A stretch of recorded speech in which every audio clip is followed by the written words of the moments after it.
Cover हटाकर वह नाटकीय ढंग से बोला, हाँ, ताजे पकड़े गए कॉनिश पिक्सीज। उसने कहा, तो छोटे बिजली जैसे नीले पंखों वाले इंसान जैसे जीव दिखाई दिए, जिनके चेहरे तीखे थे और आवाजें तीखी थी, जो बहस कर रहे तो जैसी लग रही थी। कवर हटाने के बाद जब वे रोशनी में आए तो वे सब पागल हो गए और अफरा तफरी मच गई। वे स्टूडेंट्स को घूर रहे थे।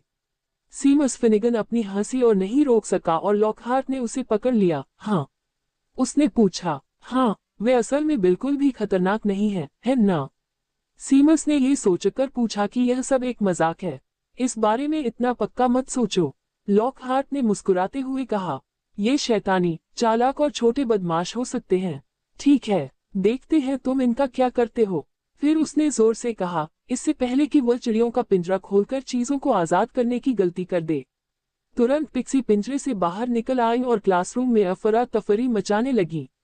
निक ने आराम से अपनी छड़ी PROTGO लहराए और अपने क्लासमेट्स पर एक शील्ड डोम बनाया, लेकिन जानबूझकर लॉकहार्ट को इससे बाहर रखा। कुछ पिक्सी के शील्ड से टकराने के बाद ही उन्हें एहसास हुआ कि स्टूडेंट सुरक्षित हैं और उनकी बुरी नजर सिर्फ लॉकहार्ट पर है। निक को उस आदमी को क्रेडिट देना पड़ा कि उसने अपने नकली पिक्सी हटाने वाले स्पेल से छुटकारा पाने की कोशिश की, इससे पहले कि उसकी छड़ी को उन जीवों ने खिड़की से बाहर फेंक दिया और वे उसे परेशान करने लगे। उसकी कुछ फैन लड़कियों ने उसकी मदद करने की कोशिश की, लेकिन उन पर सिर्फ पिक्सी ने हमला किया जब निक ने उनसे खास तौर पर शील्ड वापस ले ली। शील्ड चार्म के रफ शेप को बदलना बहुत आसान था क्योंकि स्पेल के शब्दों में इसके शेप का कोई जिक्र नहीं था, बल्कि सिर्फ इसके काम का जिक्र था। निक ने शांति से देखा कि लॉक के बाल कैसे काटे गए, खींचे गए और पिक्सीज ने उन पर मोमबत्ती जलाई। उन्होंने उसकी नाक में क्विल भी ठूंस दिए और पूरी क्लास के सामने उसे पैंट पहना दी, उन्हें अपने थीम वाले बॉक्स दिखाए। जब घंटी बजी और उन्हें जाने दिया गया तो निक क्लास से सबसे पहले निकला, क्योंकि हैरी और वह क्लास में सबसे पीछे दरवाजे के पास बैठे थे। उसके बाकी क्लास में भी जल्दी से उसके पीछे चले गए क्योंकि निक के और फ्यूल डाले बिना शील्ड खतरनाक तरीके से टिमटिमाने लगी थी। शील्ड तब तक चली जब तक क्लासरूम का दरवाजा बंद नहीं हो गया, आखिरी आदमी के पीछे, जिसने पिक्सीज को लॉकहार्ट और उसकी फैंगल्स के साथ कमरे में सील कर दिया। रॉन निक को देखकर मुस्कुरा रहा था। ये तो बहुत बढ़िया था दोस्त। तुम्हारा क्या मतलब था कि ऐसा दोबारा नहीं होगा? उसने हैरानी से पूछा। ओह, ऐसा इसलिए था क्योंकि मैं बाकी साल उसकी क्लास में डिटेंशन रखने का प्लान बना रहा था। अभी तक ये तय नहीं कर पाया कि किस टीचर से पूछूं। कोई सुझाव है? निक ने आराम से जवाब दिया। उसके सभी दोस्त और सुनने वाले उसकी बात सुनकर हैरान रह गए क्योंकि जहां ज्यादातर लोग डिटेंशन से बचने की कोशिश करते हैं, वह लॉकहार्ट से बचने के लिए इसे एक बहाने के तौर पर इस्तेमाल करने का प्लान बना रहा था। ये बहुत अच्छा आइडिया है। हम सब भी ऐसा क्यों नहीं करते? ट्रेसी ने खुशी से सुझाव दिया। निक ने इस पर अपना सिर हिलाया। यहाँ सिर्फ मैं और हरमाइन ही इस प्लान से बच सकते हैं, क्योंकि हम अपनी क्लास के बाकी लोगों से पहले से ही ज्यादा एडवांस्ड हैं, इसलिए हमें उसकी क्लास में आने की जरूरत नहीं है। उसने ईमानदारी से समझाया, जिससे वे इस सच्चाई से दुखी हो गए। मुझे तो लगता है कि यह प्रोफेसर लॉकहार्ट के साथ बदतमीजी होगी और मैं ऐसा नहीं करूंगी, हरमाइन ने नाराजगी से कहा। निक ने कंधे उचकाए। जो जैसा है, लेकिन ध्यान रखना कि ऑप्शन हमेशा मौजूद है, उसने बिना सोचे समझे कहा। निक कुछ देर तक अपने दोस्तों से बातें करता रहा क्योंकि वे सब इस प्लान के लिए फ्लिटविक को सबसे अच्छा ऑप्शन मान रहे थे। फ्लिटविक से बात करने के लिए उनसे अलग होकर निक अपनी वर्कशॉप के पीछे तीसरी मंजिल पर उस आदमी के ऑफिस में गया और दरवाजा खटखटाया। दरवाजा अपने आप खुल गया और निक ने देखा कि फ्लिटविक अपनी डेस्क पर बैठा अपनी दूसरी क्लास की पेपर देख रहा है। आधे भूत ने ऊपर देखा और निक को देखकर मुस्कुराया। निक, तुम्हें देखकर अच्छा लगा। आज मैं तुम्हारे लिए क्या कर सकता हूँ? उसने हैरानी से पूछा। निक मुस्कुराया। अब ये थोड़ा अजीब लग सकता है, लेकिन मुझे चाहिए कि तुम मुझे बाकी साल के लिए डिटेंशन दो, उसने हंसते हुए कहा जब फ्लिटविक पूरी तरह कंफ्यूज्ड लग रहा था। और साफ कहूं तो एक तरह की डिटेंशन जिसमें ये डार्क आर्ट्स के खिलाफ डिफेंस के साथ ओवरलैप होता है, निक ने कहा और फ्लिटविक ने आह भरी। मूर्खों, लगता है ये पहले ही तुम्हारे दिमाग में बैठ गया है। चलो बताओ, उसने ऐसा क्या किया है जो इतना बुरा था? छोटे प्रोफेसर ने थके हुए अंदाज में कहा। निक के आइडिया को वैसे भी खारिज नहीं किया जैसा वह नॉर्मली करता।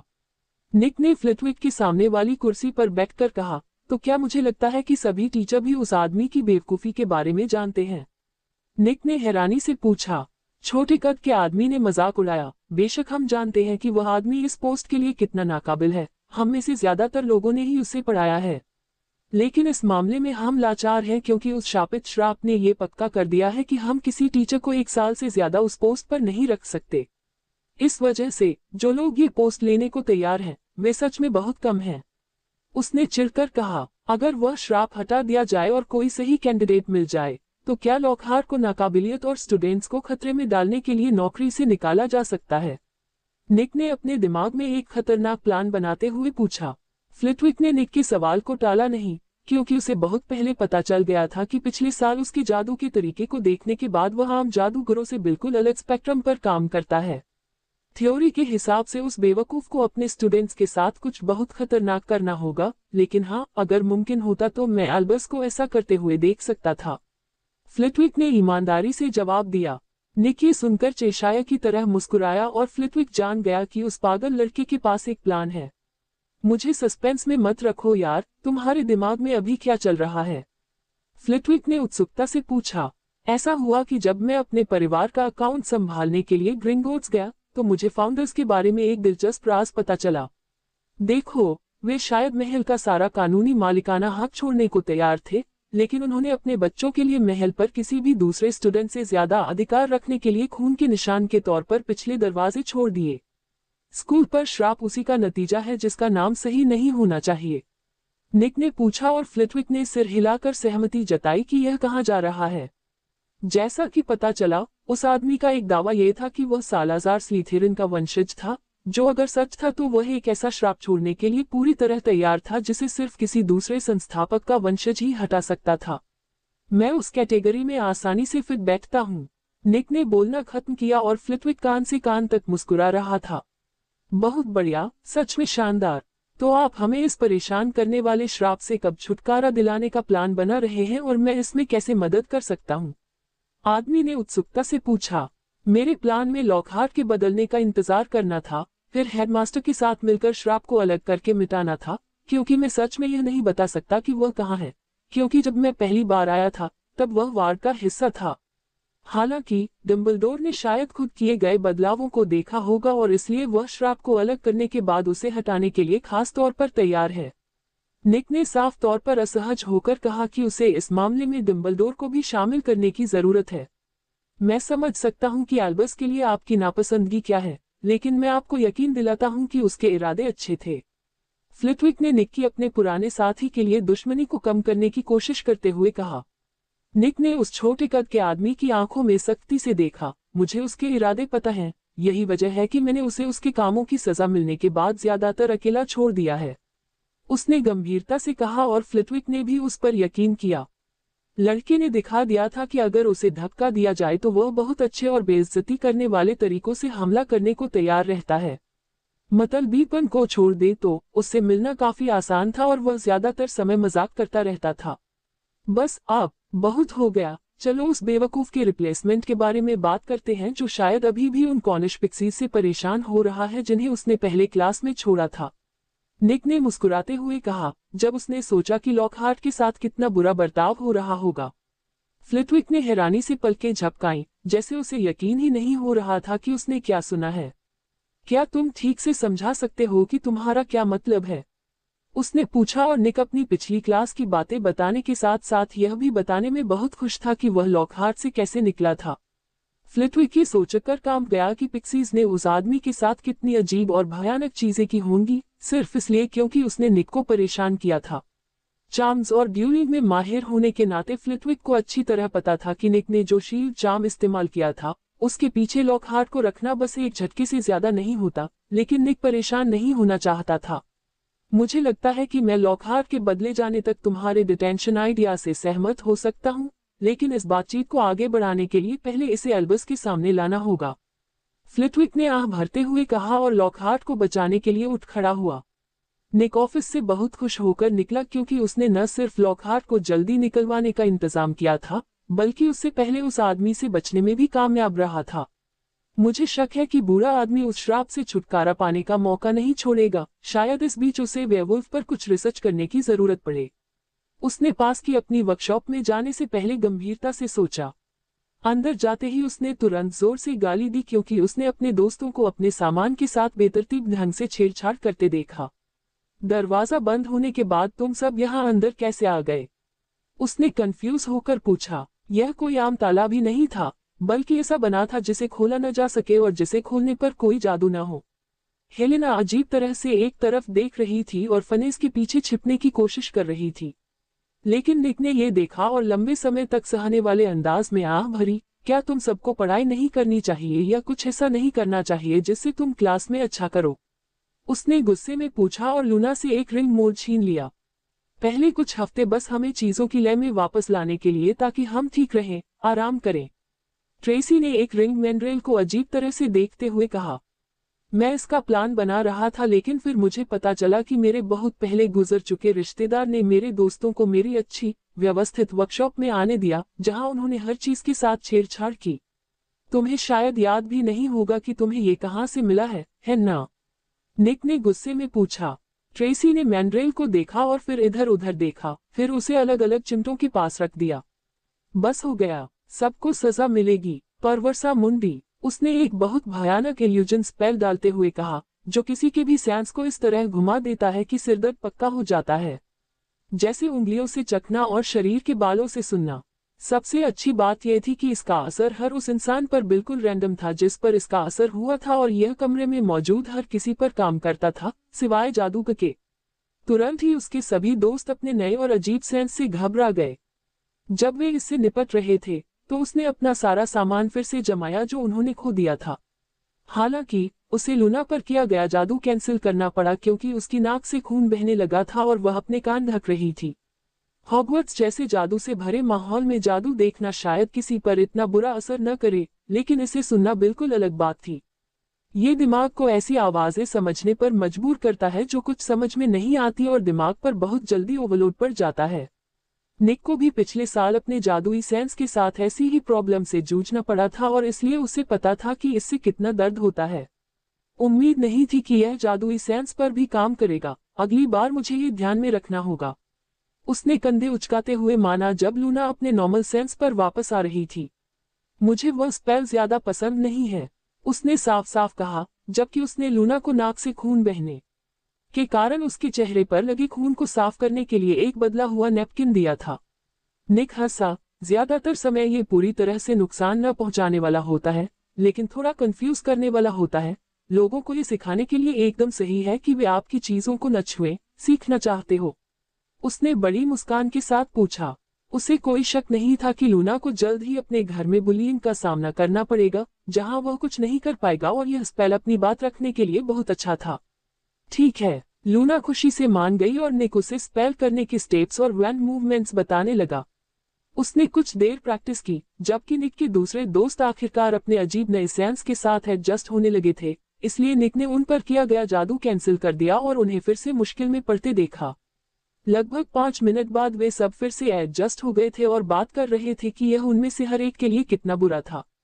रॉन को पक्का नुकसान हुआ था क्योंकि वह शायद अपने पैरों से सूंघ सकता था और रंगों को सुन सकता था। उसकी खराब हाइजीन और जूतों के अंदर पहने मोटे मोज़ों को देखते हुए आपको अंदाजा है कि उस पूरे समय उसे क्या बदबू आ रही थी। तो मुझे उम्मीद है कि तुम में से कोई भी जल्द ही मेरे सामान के साथ दोबारा छेड़छाड़ नहीं करेगा, है ना?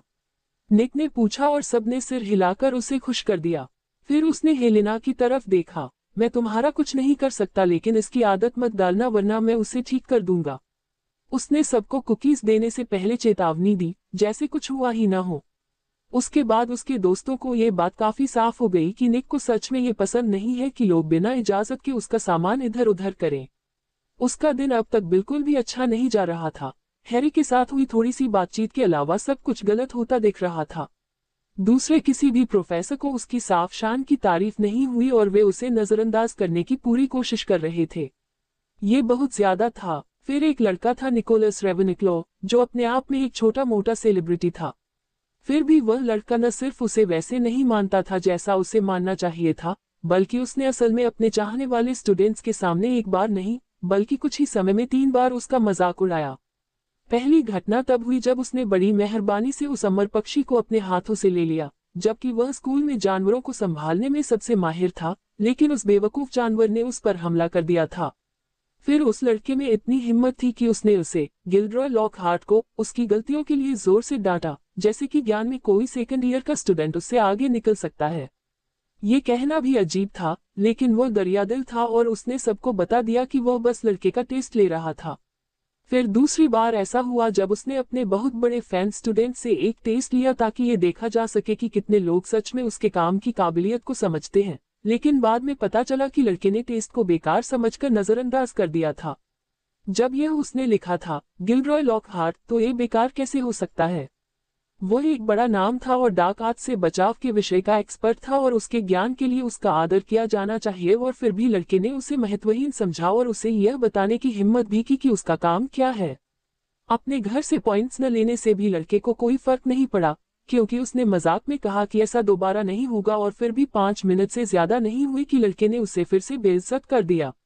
इस बार यह अब तक की सबसे बड़ी गलती थी, क्योंकि लड़के ने न सिर्फ एक बहुत कमजोर शील्ड चार्म का इस्तेमाल करके अपना लेसन खराब कर दिया, जिसे वह गिलरॉय लॉकहार्ट पिक्सीज को अपने क्लासमेट्स तक पहुंचने से रोकने के लिए आसानी से तोड़ सकता था, बल्कि लड़के में इतनी हिम्मत भी थी कि उसने अपने बेचारे चाहने वाले फैंस को पिक्सीज के भयानक चंगुल में भेज दिया जब उन्होंने उसकी मदद करने की कोशिश की, जबकि उसे इसकी जरूरत नहीं थी। काश पिक्सीज के ग्रुप के असली अल्फा ने उसकी छड़ी तब न चुराई होती जब वह उन सबको फिर से पकड़ने वाला था। वह लड़के को कुछ ही समय में ठीक कर देता और फिर भी उसे हॉस्पिटल जाना पड़ा, क्योंकि उसके कीमती बालों को पिक्सीज ने बुरी तरह खराब कर दिया था। इससे भी बुरा यह था कि पिक्सीज ने मोमबत्ती से उसका अच्छा रंग बिगाड़ दिया था, जिससे उसके चेहरे पर बहुत बुरा निशान पड़ गया था। वह ये सोचकर कांप गया कि अगर प्रोफेसर फ्लिटविक क्लासरूम के पास से गुजर रहे होते और यह हंगामा नहीं देखते तो उसके साथ और कितनी नाइंसाफी होती। उसे यकीन था कि वह पिक्सी को पकड़ लेगा, लेकिन अफसोस कि उसके साथी प्रोफेसर के आकर्षण ने उसकी कोशिशों पर पानी फेर दिया। अगली क्लास में जब मैं उसके साथ क्लास लूंगा तो मैं उस एहसान फरामोश बच्चे का रवैया जरूर ठीक करूंगा, लॉकहार्ट ने घमंड से सोचा। लेकिन अगले दिन जब उसे पता चला कि लड़के को इत्तेफाक से आने वाले समय के लिए उसकी क्लास के ठीक उसी समय डिटेंशन में रखा गया है, तो उसकी नसें फटने ही वाली थी।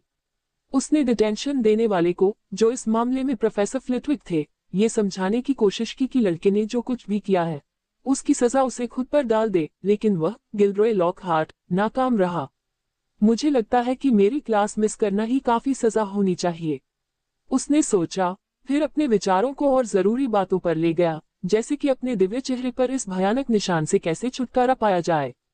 उसने मैडम पॉम्फ्रे से इलाज के लिए गुजारिश की थी, लेकिन उस डरावनी औरत ने बस इतना कहा कि उसका काम उसके पास भेजे गए लोगों की अच्छी सेहत और जिंदा रहने को पक्का करना है, और यह निशान किसी के लिए भी खतरा नहीं है और इसलिए यह उसके काम से बाहर है। ये कहने की हिम्मत कि उसके चेहरे पर एक निशान उसके जिंदा रहने के लिए कोई खतरा नहीं है। कोई चारा नहीं बचा था। वह प्रोफेसर स्नेप जैसे खतरनाक आदमी के पास गया ताकि निशान हटाने का अमृत खरीद सके, जो एक माहिर दवा बनाने वाले के पास हर समय जरूर होता है। उसके पास अपनी खुद की दवा होती, लेकिन अफसोस कि उसके पास हाल के दिनों में दवा बनाने की अपनी जबरदस्त काबिलियत का इस्तेमाल करके उसे बनाने का समय नहीं था। वह बहुत जरूरी और बिजी था। उस बुरे आदमी में इतनी हिम्मत थी कि उसने उसकी रिक्वेस्ट का मजाक उड़ाया और उसकी बदकिस्मती पर मुस्कुराया भी। इस बीच निक ने अपने दोस्तों को अपना मैसेज अच्छी तरह समझ लेने के बाद अपनी वर्कशॉप में फनेस चालू कर दिया था।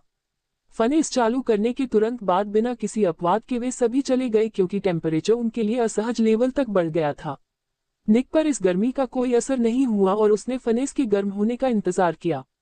तैयार होने के बाद उसने उसमें ठंडी आग जलाए और हेलेना से ली गई नाजफी रिंग को तैयार किया ताकि उसका मौजूदा जादू मिटाया जा सके और फिर नए जादू से फिर से जादू किया जा सके। उन्होंने पक्का किया था कि उनकी वर्कशॉप का दरवाजा अच्छी तरह से बंद हो ताकि कोई भी एनर्जी बाहर न निकल सके। यह एक अनोखी खूबी थी जो उन्हें पिछले साल महल के दरवाजों और दीवारों में मिली थी, जिसका उन्होंने पूरी तरह से इस्तेमाल किया ताकि उनके बनाने के तरीके का कोई भी संकेत लोगों की नजरों से दूर रहे। अंगूठी को जादुई बनाने का तरीका लगभग वैसा ही था जैसा उन्होंने पहली बार किया था, बस उसमें थोड़ा बदलाव किया गया था। जादुई बनाने के इस तरीके में वेरिटोलॉजी में उनका नया ज्ञान और काबिलियत भी शामिल थी। जब उन्होंने सिस्टम की तारीफ पढ़ी तो आखिरी नतीजे ने उन्हें मुस्कुराने पर मजबूर कर दिया। रिंग का नाम नाजफिया मार्क 2, ग्रेट, दुर्लभ, क्षमताएं, ऑटोसाजिंग, आध्यात्मिक, ठोसीकरण, जादू, फोकस, बाध्य, वफादार। विवरण: एक अंगूठी जो शुद्ध आध्यात्मिक प्राणियों को शारीरिक रूप लेने और जादू का इस्तेमाल करने की अनुमति देती है। हालांकि इसे पहनने वाले की शक्ति जीवित प्राणियों के विपरीत नहीं बढ़ सकती है। सिस्टम अप्रेजल, एक अनोखी अंगूठी जिसे भूत को ध्यान में रखकर बनाया गया था, जिसे एक उभरते हुए रिंग स्मिथ ने बनाया था। निक ने हेलेना को थम्स अप किया और उसने खुशी खुशी बैंड को अपनी उंगली पर पहना और तुरंत एक असल रूप ले लिया। निक की आंखें चौड़ी हो गईं जब उसने महसूस किया कि महल की हवा से बहुत सारी जादुई एनर्जी उसमें भर रही है, जैसे किसी खाली जगह को भर रही हो जिस पर उसने अब तक ध्यान नहीं दिया था। हो सकता है कि जब उसका रूप अब जैसा जादू रखने लायक हो गया, तभी उसकी जादुई काबिलियत वापस आई हो। उसने सोचा, माना जैसा कि उसने गर्मियों में इसे कहना शुरू किया था, उसके शरीर में डम्बलडोर और मिस्टर वीजली के बीच के लेवल पर बस गया। अगर उसे खास तौर पर कहना होता तो वह कहता कि उसमें लगभग उतनी ही पावर थी जितनी उसे स्नैप से महसूस हुई थी, बस थोड़ी ज्यादा। उसने थ्योरी दी कि ऐसा इसलिए था क्योंकि जब वह जिंदा थी तो शायद उसमें भी ठीक यही पावर थी। यह कोई छोटी बात नहीं थी क्योंकि स्नैप अपनी 32 साल की कम उम्र के बावजूद दुनिया के सबसे ताकतवर लोगों में से एक था। 984 एडी में पैदा होने और 1000 ईस्वी में मारे जाने के बाद हेलेना की मौत सिर्फ 20 साल की थी। इसका मतलब था कि स्नैप से लगभग 10 साल छोटी होने के बावजूद वह उससे थोड़ी ज्यादा ताकतवर थी। ऐसा इसलिए था क्योंकि उसके पास अपना टैलेंट था या इसलिए कि उसके पास एंशिएंट सेक्शन की सभी किताबों तक पूरी पहुंच और उन्हें पढ़ने की काबिलियत थी, ये साफ नहीं था। निक को एंशिएंट सेक्शन में मौजूद गेम चेंजिंग नॉलेज के बारे में अच्छी तरह पता था और इसलिए उसे पक्का नहीं था कि हेलेना ने इतनी ताकतवर बनने के लिए कौन सा रास्ता अपनाया। हालांकि हेलेना से बात करने पर उसे यह पता चला कि जब उसे मारा गया तो वह डम्बलडोर के लेवल तक पहुंचने वाली थी। उसने खुद भी खुलकर यह कहा था और उसके अनुसार पावर का वह लेवल गॉड्रिक ग्रिफिंडोर और हेल्गा हफलपफ से बस कुछ ही लेवल नीचे था और उससे भी ज्यादा सालाज़ार स्लिथेरिन से, उसकी मां का तो कहना ही क्या, जो एक नए लेवल पर पहुंचने के बाद उन सब में सबसे ज्यादा पावरफुल थी, भले ही आखिर में उसकी मौत हो गई थी। क्या इसका मतलब यह है कि अगर उसे काफी समय दिया जाए तो स्नैप डम्बलडोर और वोल्डेमॉर्ट जितना पावरफुल बन सकता है? निक ने कांपते हुए सोचा। न तो वोल्डेमॉर्ट और न ही डम्बलडोर अपने पावर लेवल पर परफेक्ट थे, लेकिन उस पावर लेवल पर स्नैप तो और भी बुरा था। वह आदमी दूसरे डेथ ईटर्स की तरह बेरहम और सैडिस्टिक नहीं था। इसका एक ही कारण था कि वह हैरी की मां से प्यार करता था, लेकिन अगर उसमें दुनिया को घुटनों पर लाने की ताकत होती तो सारी बातें बेकार थीं। अच्छा हुआ कि हैरी को बचाने और वोल्डेमॉर्ट को मारने के अलावा उसका कोई मकसद नहीं दिखता। उसने राहत की सांस लेते हुए सोचा। हेलेना ने अपना हाथ ऊपर उठाया और कमरे के उस पार से उसका पेंट ब्रश ऊपर तैरकर उसके हाथ में आ गया, बिना छड़ी के जादू का एक शानदार नजारा। निक बहुत इम्प्रेस होता अगर उसे यह एहसास न होता कि वह आसान सा काम उसके लिए कितना बेकार था। फिर भी हेलेना खुश थी और यह उसकी बड़ी सी मुस्कान में दिख रहा था जब उसने अपने हाथ में ब्रश देखा। अब हमें बस तुम्हारे लिए एक छड़ी लेनी है। तुम्हारी खुशकिस्मती है कि मुझे पता है कि ऐसी चीज कहाँ मिलेगी, निक ने मुस्कुराते हुए कहा। अगले 10 मिनट तक हेलेना निक के पास मौजूद अलग अलग छड़ियों को देखती रही और आखिर में एक चेरी वुड की छड़ी पर रुकी जिसके कोर में यूनिकॉर्न का बाल था। शनिवार तक बाकी हफ्ते में कुछ भी खास इंटरेस्टिंग नहीं हुआ, सिवाय शायद इस बात के कि लूना ने अपने घर के कुछ लोगों पर परवरसा मुंडी का इस्तेमाल किया था, जिन्हें लगता था कि वह एक अच्छा टारगेट है। फ्लिटविक इस बात से काफी खुश था कि उसने उन्हें कैसे हैंडल किया और उसे यह जानकर बिल्कुल भी हैरानी नहीं हुई कि उसने ऐसा स्पेल कहां से सीखा। प्रोफेसर को बहुत पहले ही निक को अजीब या बिल्कुल अनसुने जादू करते देखने की आदत हो गई थी। ये स्पेल असल में उनमें से एक नहीं था क्योंकि यह लाइब्रेरी में इल्यूजन पर एक किताब में था जिसे उसने खुद अपने स्कूल के दिनों में पढ़ा था। उन्होंने कहा कि इल्यूजन का सब्जेक्ट एक ही समय में बहुत अनपॉपुलर और बहुत पॉपुलर था, और खास तौर पर कहें तो डिसइल्यूजनमेंट चार्म जो एक इल्यूजन स्पेल था, बहुत पॉपुलर था, लेकिन बहुत कम लोगों ने स्कूल के बारे में उससे आगे देखा। लगता है निक भी मेरी बात से सहमत है कि इल्यूजन का कितना कम इस्तेमाल होता है। छोटे प्रोफेसर ने बड़ी मुस्कान के साथ सोचा। प्रोफेसरों के कोई फेवरेट नहीं होने चाहिए थे, लेकिन चुपके से उनमें से ज्यादातर निक को पर्सनल फेवरेट मानते थे, यहाँ तक कि सेवेरस को भी। सेवेरस स्नैप को शायद खुद लोग पसंद न हो, लेकिन वह आदमी टैलेंटेड लोगों की तारीफ कर सकता था, खासकर जब वह टैलेंट उसके एक्सपर्टाइज की फील्ड में लागू हो। फिर भी लूना को चेतावनी दी गई कि वह उस इल्यूजन स्पेल का इस्तेमाल लापरवाही से या गलत इरादे से न करे, जिसके लिए वह आसानी से मान गई। शनिवार वह दिन था जब निक के दोस्तों का ग्रुप हैग्रिड से मिलने जाने का प्लान बना रहा था, लेकिन हैरी को ओलिवर वुड ने बुरी तरह जगाया, जो निक के उठने से लगभग 1 घंटा पहले ही ट्रेनिंग करना चाहता था। इसका मतलब था कि जब तक हैरी बाकी ग्रुप के साथ मिला, तब तक वह बहुत थक चुका था और स्लीथेरिन टीम के पिच पर आने के बाद वे मैदान से हैग्रिड के पास चले गए। पहले, जैसा कि आप देख सकते हैं, मिस्टर माल्फॉय ने स्लीथेरिन क्विडिच टीम को निम्बस 2001 के पूरे सेट के रूप में काफी बड़ा डोनेशन दिया है। आप भविष्य के मैचों में हमसे हारने के लिए भी खुद को तैयार कर सकते हैं। मार्कस फ्लिंट ने ग्रिफिंडर टीम का मजाक उड़ाया जो अभी भी पुराने ब्रूम मॉडल इस्तेमाल कर रही थी। यह आगे पीछे होता रहा और माल्फॉय खुद को हैरी के साथ गाली गलौज करने से रोक नहीं पाया, जब तक कि हरमाइन ने काफी तीखा जवाब नहीं दिया और उसने कुछ ऐसा कह दिया जो उसे नहीं कहना चाहिए था। तुम्हें अपना मुंह बंद रखना सीखना चाहिए, तुम गंदे मडब्लड। माल्फॉय ने हरमाइन को गाली दी और इलाके में हर कोई जम गया क्योंकि इलाके में एक दबा हुआ एहसास छा गया था।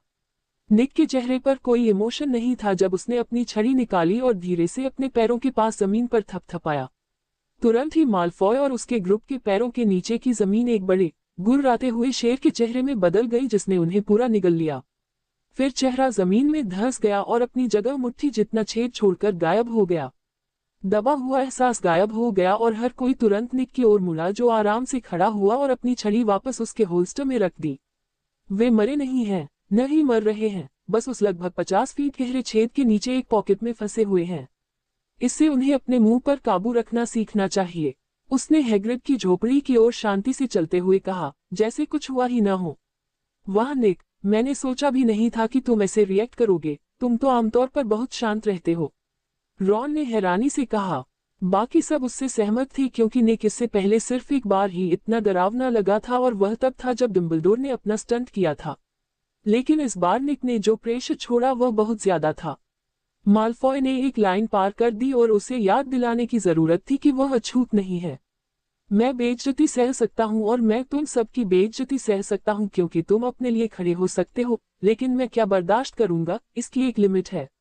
निक ने सख्ती से कहा। मुझे समझ नहीं आ रहा कि उसने जो कहा उसमें इतना बुरा क्या था। हैरी ने झोपड़ी पहुंचते ही ईमानदारी से माना। असल में ये किसी के खून की शुद्धता से जुड़ा है और इसका मतलब है गंदा खून या शुद्ध खून वाले लोगों की नजर में इंसान से कम। ये सच में बकवास है क्योंकि आजकल मैजिक में ब्लड लाइन का ज्यादातर समय कोई रोल नहीं होता। निक ने मजाक उड़ाते हुए कहा। जहां तक उसकी बात है, जादूगरों की पूरी प्यो कम्युनिटी बेवकूफ है। ब्लड लाइन का टैलेंट के मामले में कोई मतलब नहीं रह गया जब उन्होंने अपनी काबिलियत को बाहर निकालना बंद कर दिया और अपनी पूरी जिंदगी ऐसे ही जीते रहे। निक और कुछ दूसरे लोग जैसे डम्बलडोर, ग्रिंडेलवाल्ड, स्नैप, मैकगोनागल और यहाँ तक कि वोल्डेमॉर्ट भी अलग थे क्योंकि वे सभी अपने टैलेंट का पूरा इस्तेमाल करने के लिए कड़ी मेहनत करते थे। ये दिखा भी क्योंकि वे सभी अपने अपने हक में पावरफुल थे।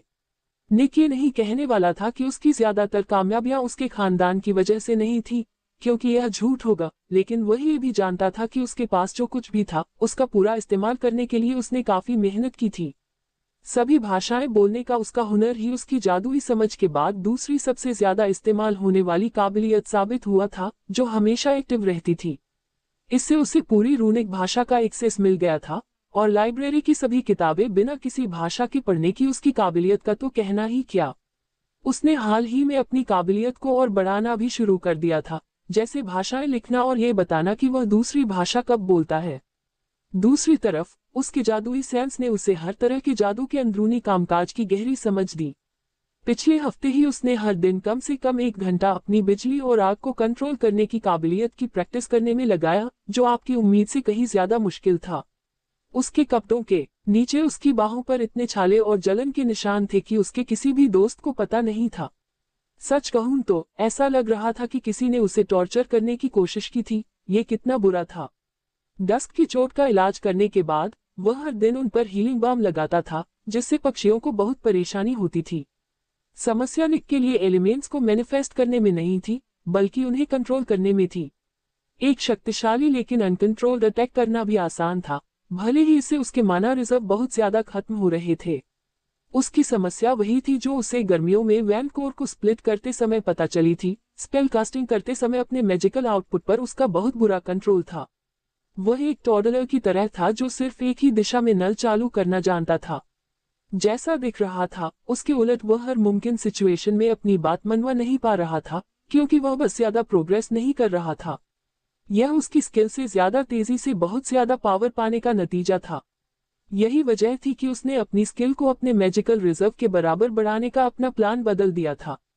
इससे पहले कि मैं ऐसा करने के बारे में सोचना भी शुरू करूं, मुझे धीरे धीरे अपना एनर्जी कंट्रोल बेहतर करना होगा, कहीं ऐसा ना हो कि मैं गलती से किसी को स्पेल से मार दूं। हैग्रिड की झोपड़ी में फायरप्लेस के पास बैठने के बाद उसने सोचा। वह हैग्रिड को मालफॉय के हरमाइन को बुरा भला कहने पर गुस्सा होते हुए सुन रहा था और निक को चेतावनी दी कि लूसियस मालफॉय इस बात पर उससे झगड़ा कर सकता है। मुझे मालफॉय की बिल्कुल भी चिंता नहीं है क्योंकि ब्लैक फॉर्चून उसके हाथ से निकल जाने के बाद हाल ही में उसके फाइनेंस को बहुत बड़ा झटका लगा है।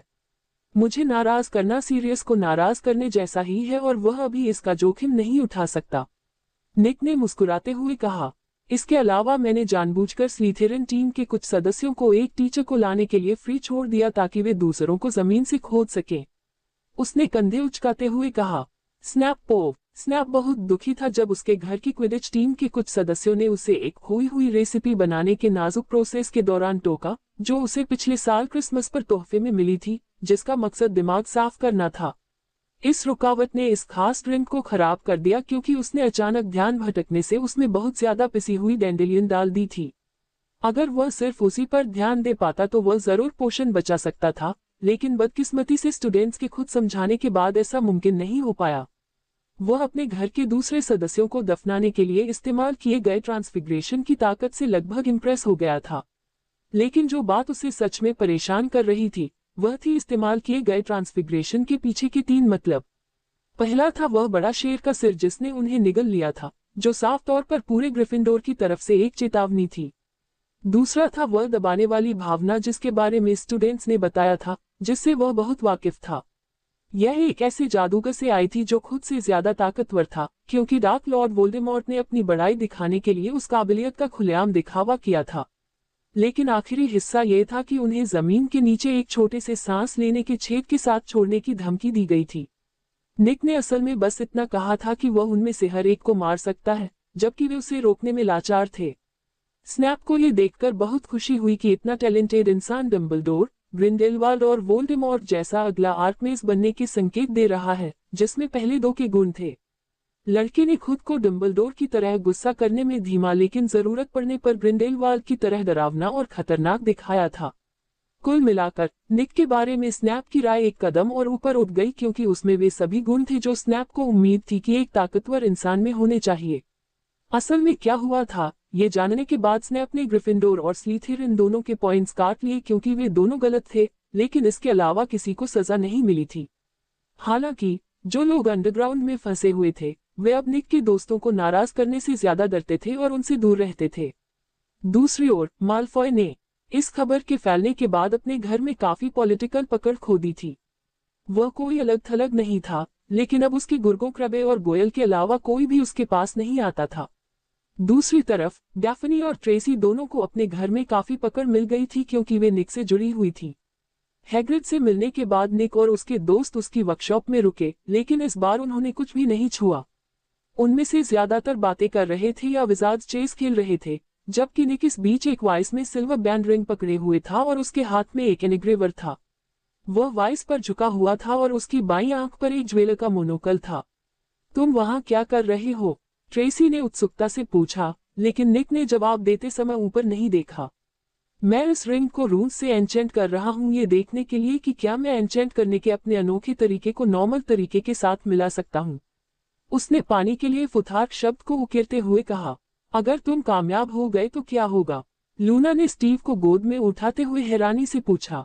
मुझे नहीं लगता कि यह पहली बार में कामयाब होगा। असल में मुझे पूरा यकीन है कि यह मेरी पहली कोशिश में ही फट जाएगा, उसने ईमानदारी से कहा। जैसे ही उसने वाइस को ढीला किया और रिंग को बिना किसी खुदे हुए शब्द के एक तरफ घुमाया, फिर उसे फिर से कस दिया। क्या ये नॉर्मल है? डैफ्ने उसकी सेफ्टी को लेकर परेशान थी। ये बिल्कुल नॉर्मल है। तुम्हें देखना चाहिए कि जिन हड्डियों पर मैं जादू करने की कोशिश करता हूँ उनका क्या होता है। ये बहुत गंदा काम है, उसने कहा, जैसे ही उसने ठंड के लिए फ्यूथार्क शब्द बनाना शुरू किया। मलिन के बदबूदार मोज़ों में तुम हड्डियों पर जादू करने की कोशिश क्यों कर रहे हो? ये तो डार्क आर्ट्स जैसा लगता है, रॉन डर कर बोला। निक ने इस पर मजाक उड़ाया। ऐसा नहीं है कि मुझे उन्हें पाने के लिए किसी जिंदा चीज से चीजें फाड़नी पड़ी।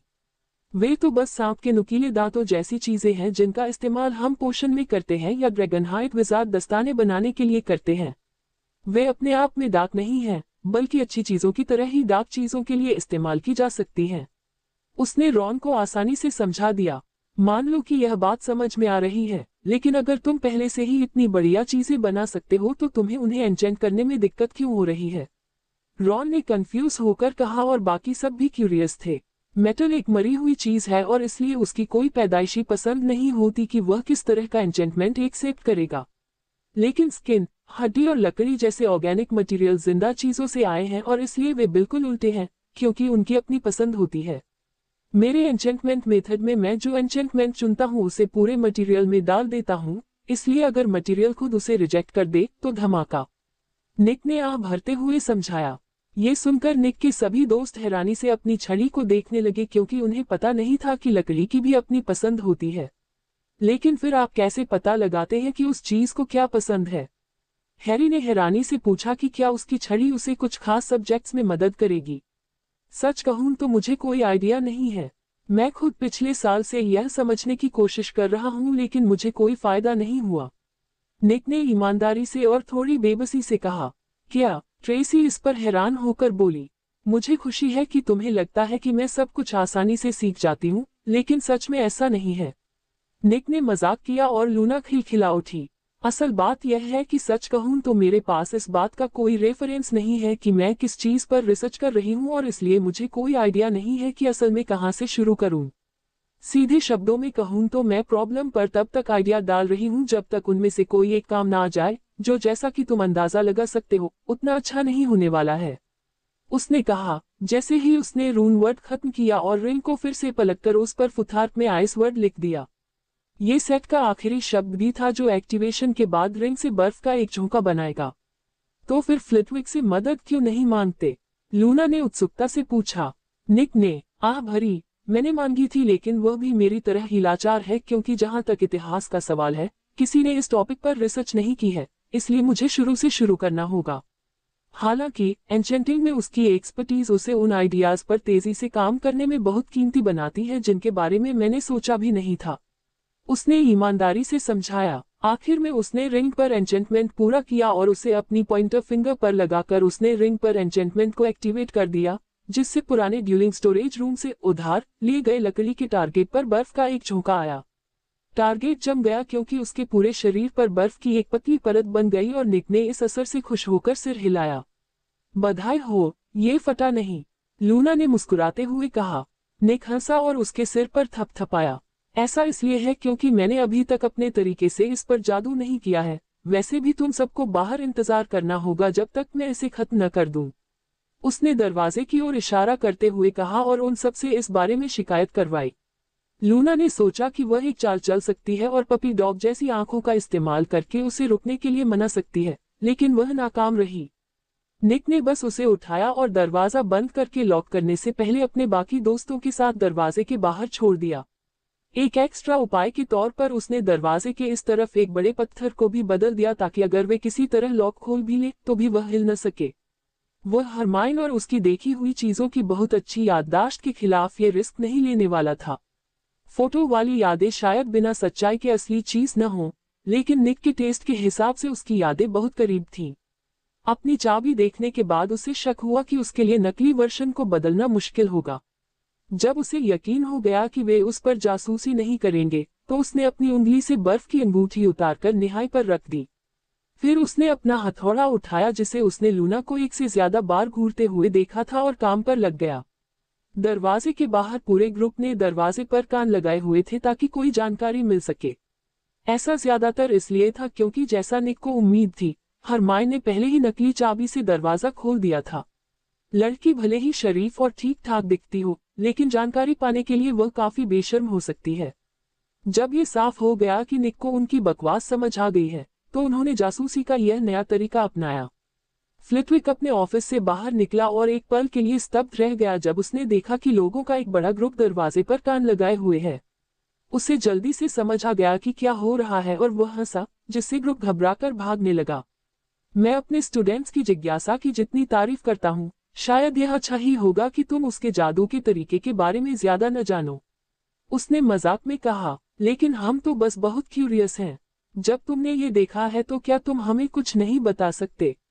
ट्रेसी ने दुखी होकर पूछा। फ्लिटविक ने अपना सिर हिलाया, डर नहीं, क्योंकि तुम्हारी क्यूरियसनेस शांत करने के लिए मैं मरना पसंद नहीं करता। उसने सीरियसली कहा, मुझे शक है कि वह तुम्हें इस तरह की किसी बात पर मार डालेगा। हैरी ने भरोसा दिलाते हुए कहा। फ्लिटविक हंसा, शायद नहीं, लेकिन फिर उसे इसकी जरूरत भी नहीं होगी क्योंकि मैंने एक मैजिकल कॉन्ट्रैक्ट साइन किया है कि मैं उस कमरे में जो कुछ भी देखा है उसे कभी शेयर नहीं करूंगा। इसे तोड़ने की सजा मेरी मौत है। उसने सीरियसली समझाया, लेकिन ये बहुत गलत है। हरमाइन ने यह बात जानकर काफी परेशान होकर कहा। फ्लिटविक मुस्कुराया, मैं हमदर्दी की तारीफ कर सकता हूँ, लेकिन आपको यह समझना होगा कि मैंने वह कॉन्ट्रैक्ट पूरी तरह जानते हुए साइन किया था कि उसे तोड़ने का क्या नतीजा होगा और मुझे अपने फैसले पर बिल्कुल भी अफसोस नहीं है। उसने ईमानदारी से कहा, बस ये सब बहुत हो गया। वह ऐसा क्या कर रहा है कि वह अकेले ट्राई करने का इंतजार नहीं करना चाहता था? फ्लिटविक ने उत्सुकता से पूछा। लूना ने बताया कि निक ने क्या करने के लिए कहा था और फ्लिटविक उत्साहित लग रहा था। ओह माय, जब तक वह सफल होता है मैं जरूर खुद ऑर्डर दूंगा। चार्ल्स प्रोफेसर ने उम्मीद से दरवाजे की ओर देखते हुए कहा। इस बीच निक धीरे धीरे अपने जादू को अंगूठी में जितना हो सके धीरे धीरे डाल रहा था, इस उम्मीद में कि वह सफल हो जाएगा। जादू बहुत आसान था, इसलिए उसे इसे डालने में ज्यादा समय नहीं लगा, लेकिन जब बैंड पर एक बड़ी दरार आ गई तो वह सिर्फ आह भरकर बीच में ही रुक सका। अपना हथौड़ा रखकर उसने अंगूठी की जांच की कि समस्या कहां से आ रही है और पाया कि यह बाद के जादू के साथ टकराव वाले रून्स की वजह से थी। टकराती हुई एनर्जी की वजह से मटेरियल अस्थिर हो गया और उसमें दरार आ गई। दरवाजे से बदला हुआ पत्थर हटाकर उसने निराश भाव से दरवाजा खोला। उसने अंगूठी फ्लिटविक को दी, जिसने उसे बड़ी चतुराई से पकड़ा और उसे देखा, फिर आसानी से प्रॉब्लम ढूंढ ली। निक, मैं यहाँ ज्यादा मदद नहीं कर सकता। एक ही समय में दो अलग अलग एन्चेंटमेंट सिस्टम से किसी चीज पर एन्चेंट करने पर पहले कभी रिसर्च नहीं हुई, क्योंकि अब तक सिर्फ वही तरीका पता है जो आमतौर पर पता है। उसने ईमानदारी से कहा और निक ने ग्रीड से एक नोटबुक निकाली और उसे बाद के प्रोजेक्ट के लिए मार्क कर लिया। निक इस मामले में बेबस था क्योंकि organic smithing, spell control class, normal smithing पर रिसर्च करने, अपने दोस्तों के साथ घूमने और लॉकहार्ट के बड़ी गड़बड़ करने का इंतजार करने के बीच, ताकि उसे नौकरी से निकाला जा सके, उसके हाथ भरे हुए थे और उसके पास दूसरे रिसर्च प्रोजेक्ट के लिए समय नहीं था। आखिरकार साल का असली शेड्यूल अगली सुबह जल्दी जल्दी कॉमन रूम में लगा दिया गया। जुड़वा बच्चों से पूछने की वजह से निक और उसके दोस्तों को पहले से ही पता था कि यह पिछले साल जैसा ही था, बस टाइम अलग था। जैसे सोमवार को सबसे पहले होने वाली पोर्शन को दूसरे पीरियड में डाल दिया गया था और दूसरे पीरियड में होने वाली चार्म्स को पहले पीरियड में डाल दिया गया था। ये पैटर्न असल में चौथे साल तक सही रहा, जिसके बाद जरूरी क्लास बाद में हुई क्योंकि वे पहले 3 पीरियड में पहले 3 सालों के साथ बिजी थे। उनकी जगह दूसरे साल के आखिर में चुने गए इलेक्टिव्स थे, जबकि उसके ज्यादातर क्लासमेट्स भविष्य की नौकरी के आधार पर खास क्लास चुनते थे। निक के प्लान अलग थे। उसने बेशक अर्थमेंसी लेने का प्लान बनाया था, लेकिन साथ ही भविष्यवाणी और पुराने रूल्स की पढ़ाई भी करने का। उसने कहा कि उसे साल के आखिर तक अपना काम का बोझ हल्का करना था, नहीं तो उस पर बहुत ज्यादा बोझ पड़ सकता था। इस बात को ध्यान में रखते हुए वह रविवार को अपने दोस्तों के साथ नहीं गया, बल्कि हेलेना के साथ रिक्वायरमेंट्स रूम में गया, जहां वह अपनी नई छड़ी मिलने के बाद से फिर से जादू सीख रही थी। हो सकता है कि भूत अपनी जिंदा रहने की यादें न खोएं, लेकिन इसका मतलब यह नहीं है कि अगर वे लंबे समय तक आसपास रहे तो वे कुछ चीजों का एहसास खो सकते हैं। यह ऐसा है जैसे आपको पता होता है कि खाना और सांस लेना कैसा होता है, फिर भी आप इसे ठीक से समझ नहीं पाते। आप इसे लगभग अपने आप करते हैं और इसके साथ होने वाले एहसास को भूल जाते हैं। भूत भी ऐसे ही होते हैं, बस वे लगभग 100 गुना ज्यादा बुरे होते हैं क्योंकि वे अपने कामों से खुद को याद नहीं दिला पाते। हेलेना जैसी ताकतवर जादूगरनी के लिए जादू सांस लेने जैसा था क्योंकि उसे इसके बारे में सोचने की भी जरूरत नहीं थी। बदकिस्मती से इसका मतलब था कि लगभग 1000 साल बाद जादू की छड़ी मिलने के बाद वह जादू को ठीक से कंट्रोल करना भूल गई थी। इसलिए वह इस बात का फायदा उठा रही थी कि उसे सोने की जरूरत नहीं है ताकि वह पर्सनल एनर्जी पर अपनी मास्टरी को वापस उसी जगह पर लाने के लिए जोर शोर से ट्रेनिंग कर सके। निक इस मामले में लकी था क्योंकि इसका मतलब ये भी था कि वह शायद उसके लिए खुद पर कंट्रोल करने की ट्रेनिंग देने वाली सबसे अच्छी टीचर थी। लेकिन बदकिस्मती से उसके लिए वह एक सख्त टीचर थी और अगर वह कोई गलती करता तो वह स्टिंगिंग हैक्स का खूब इस्तेमाल करती थी। नहीं, तुमने उस बार बहुत ज्यादा खींचा, तुम यहाँ से सिर्फ मोमबत्ती जलाने की कोशिश कर रहे हो, पूरी चीज को आग लगाने की नहीं। उसने उसकी तरफ एक और लाल निशान छोड़ने के बाद उसे डांटा। अपने पूरे शरीर के दर्द को कम करने के लिए विगेनवेल का एक घूंट लेते हुए उसने फिर से अपने हाथ में पकड़ी छड़ी से आग की एक तीखी किरण निकालने के लिए बस इतना माना चैनल करने की कोशिश की कि कमरे के दूसरी तरफ मोमबत्ती जल जाए। पहली नजर में यह आसान लगता है, जब तक आपको यह एहसास नहीं होता कि स्ट्रिंग शरीर से जितनी दूर जाती है, उसे बनाए रखने के लिए अपनी पूरी लंबाई में उतने ही ज्यादा माना की जरूरत होती है। निक को न सिर्फ मैजिक को फ्यूल देना था, बल्कि ऐसा इस तरह से करना था कि वह लगातार बढ़ते हुए माना को बराबर बांट सके। इस तरह की ट्रेनिंग बहुत मुश्किल थी, लेकिन कंट्रोल के मामले में उतनी ही फायदेमंद भी थी। पिछले 4 घंटों की ट्रेनिंग में एक बार भी सफल न होने के बावजूद उसका कंट्रोल बहुत बेहतर हो गया था। शुरू में वह मुश्किल से ही स्पेल शुरू कर पाता था कि उसे एक चुभने वाले हैक्स का झटका लगता, और फिर भी अब वह फ्लेम स्ट्रिंग को 20 फुट की आधी दूरी तक बढ़ा सकता था, इससे पहले कि उसका कंट्रोल कम होने लगे। इस ट्रेनिंग की वजह से उसने अपनी आग को मैनिपुलेट करने की काबिलियत के बारे में एक मजेदार बात भी सीखी थी। वे नॉर्मल आग की तरह प्योर एनर्जी के बजाय सेमी सॉलिड चीजों की तरह काम करती थी। माना कि उसे यह बात तभी पता चली जब वह चिड़चिड़ा हो गया और मोमबत्ती फोड़ने की कोशिश करने लगा। पहले तो उसे लगा कि यह सिर्फ हवा का प्रेशर था जिससे स्टैंड भी लॉन्च हो गया था, लेकिन स्पेल उसके लिए काफी मजबूत नहीं था।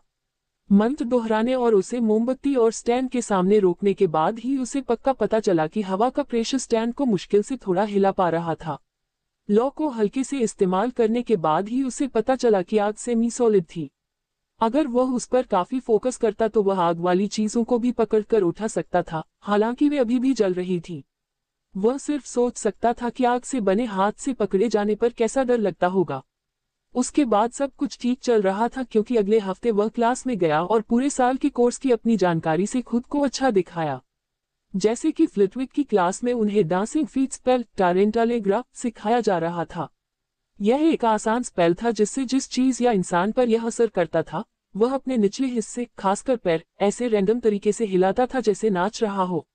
लेकिन निक ने स्पेल में थोड़ा बदलाव किया ताकि जिस चीज पर यह असर करता है, वह किसी क्रेजी ब्रेक डांस की तरह अपने पूरे शरीर से ऐंठने लगे। निक की राय में डिटेंशन सच में बहुत मजेदार था, क्योंकि उस समय वह असल में फ्लिटविक का असिस्टेंट था जिसे दिन के हिसाब से 3rd ईयर या 1st ईयर के बच्चों को पढ़ाने के लिए इस्तेमाल किया जाता था। सच कहूं तो 1st ईयर के बच्चों वाली क्लास उसकी राय में सबसे अच्छी थी, क्योंकि वे जो स्पेल सीख रहे थे उनके वर्जन से वे हैरान थे। हालांकि लूना की क्लास में होने की वजह से उसने ही अपने क्लासमेट्स को बताया कि निक अपने साल में भी नेचर का एक अजीब सा आदमी था, इसलिए उन्हें उसकी कामयाबियों को कॉपी करने की कोशिश नहीं करनी चाहिए। निक भी बहस नहीं कर सका, क्योंकि वह इस बारे में गलत नहीं थी। फिर भी सिर्फ ये जानना कि यह मुमकिन है, स्टूडेंट्स के लिए क्लास में जो सिखाया गया था उसे मास्टर करने के लिए ज्यादा मेहनत करने के लिए काफी था। लेकिन तीसरे साल की क्लास अलग थी, क्योंकि जब निक उनकी मदद करने गया तो उन्होंने ज्यादातर उसे इग्नोर कर दिया, क्योंकि उसने भी उनकी टेक्स्ट बुक्स पढ़ ली थी। लेकिन फ्लिटविक ने इस बारे में कभी कुछ नहीं कहा, क्योंकि पहले से बनी राय के बारे में वह कुछ नहीं कर सकता था। लेकिन सबसे जरूरी बात शुक्रवार रात ठीक आधी रात को हुई, और वह सिस्टम के बारे में थी। जरूरी अनाउंसमेंट, सिस्टम ने होस्ट के साथ अपना अडेप्टेशन पूरा कर लिया है और अब बेहतर इस्तेमाल के लिए इवॉल्व होने के लिए तैयार है। आगे बढ़े वायन। इससे निक हैरान रह गया, क्योंकि उसे पता भी नहीं था कि सिस्टम इवॉल्व हो सकता है, और ये तो और भी कम कि वह खुद को उसके हिसाब से ढाल रहा था। इसमें कितना समय लगेगा, उसने सोचा, उम्मीद करते हुए कि सिस्टम उसके दिमाग को वैसे ही पढ़ लेगा जैसे वह नॉर्मली इस्तेमाल करते समय करता था। लगभग 168 घंटे। सिस्टम ने जवाब दिया तो निक को सांस लेने में दिक्कत हुई, क्योंकि इसमें पूरा 1 हफ्ता लग गया था।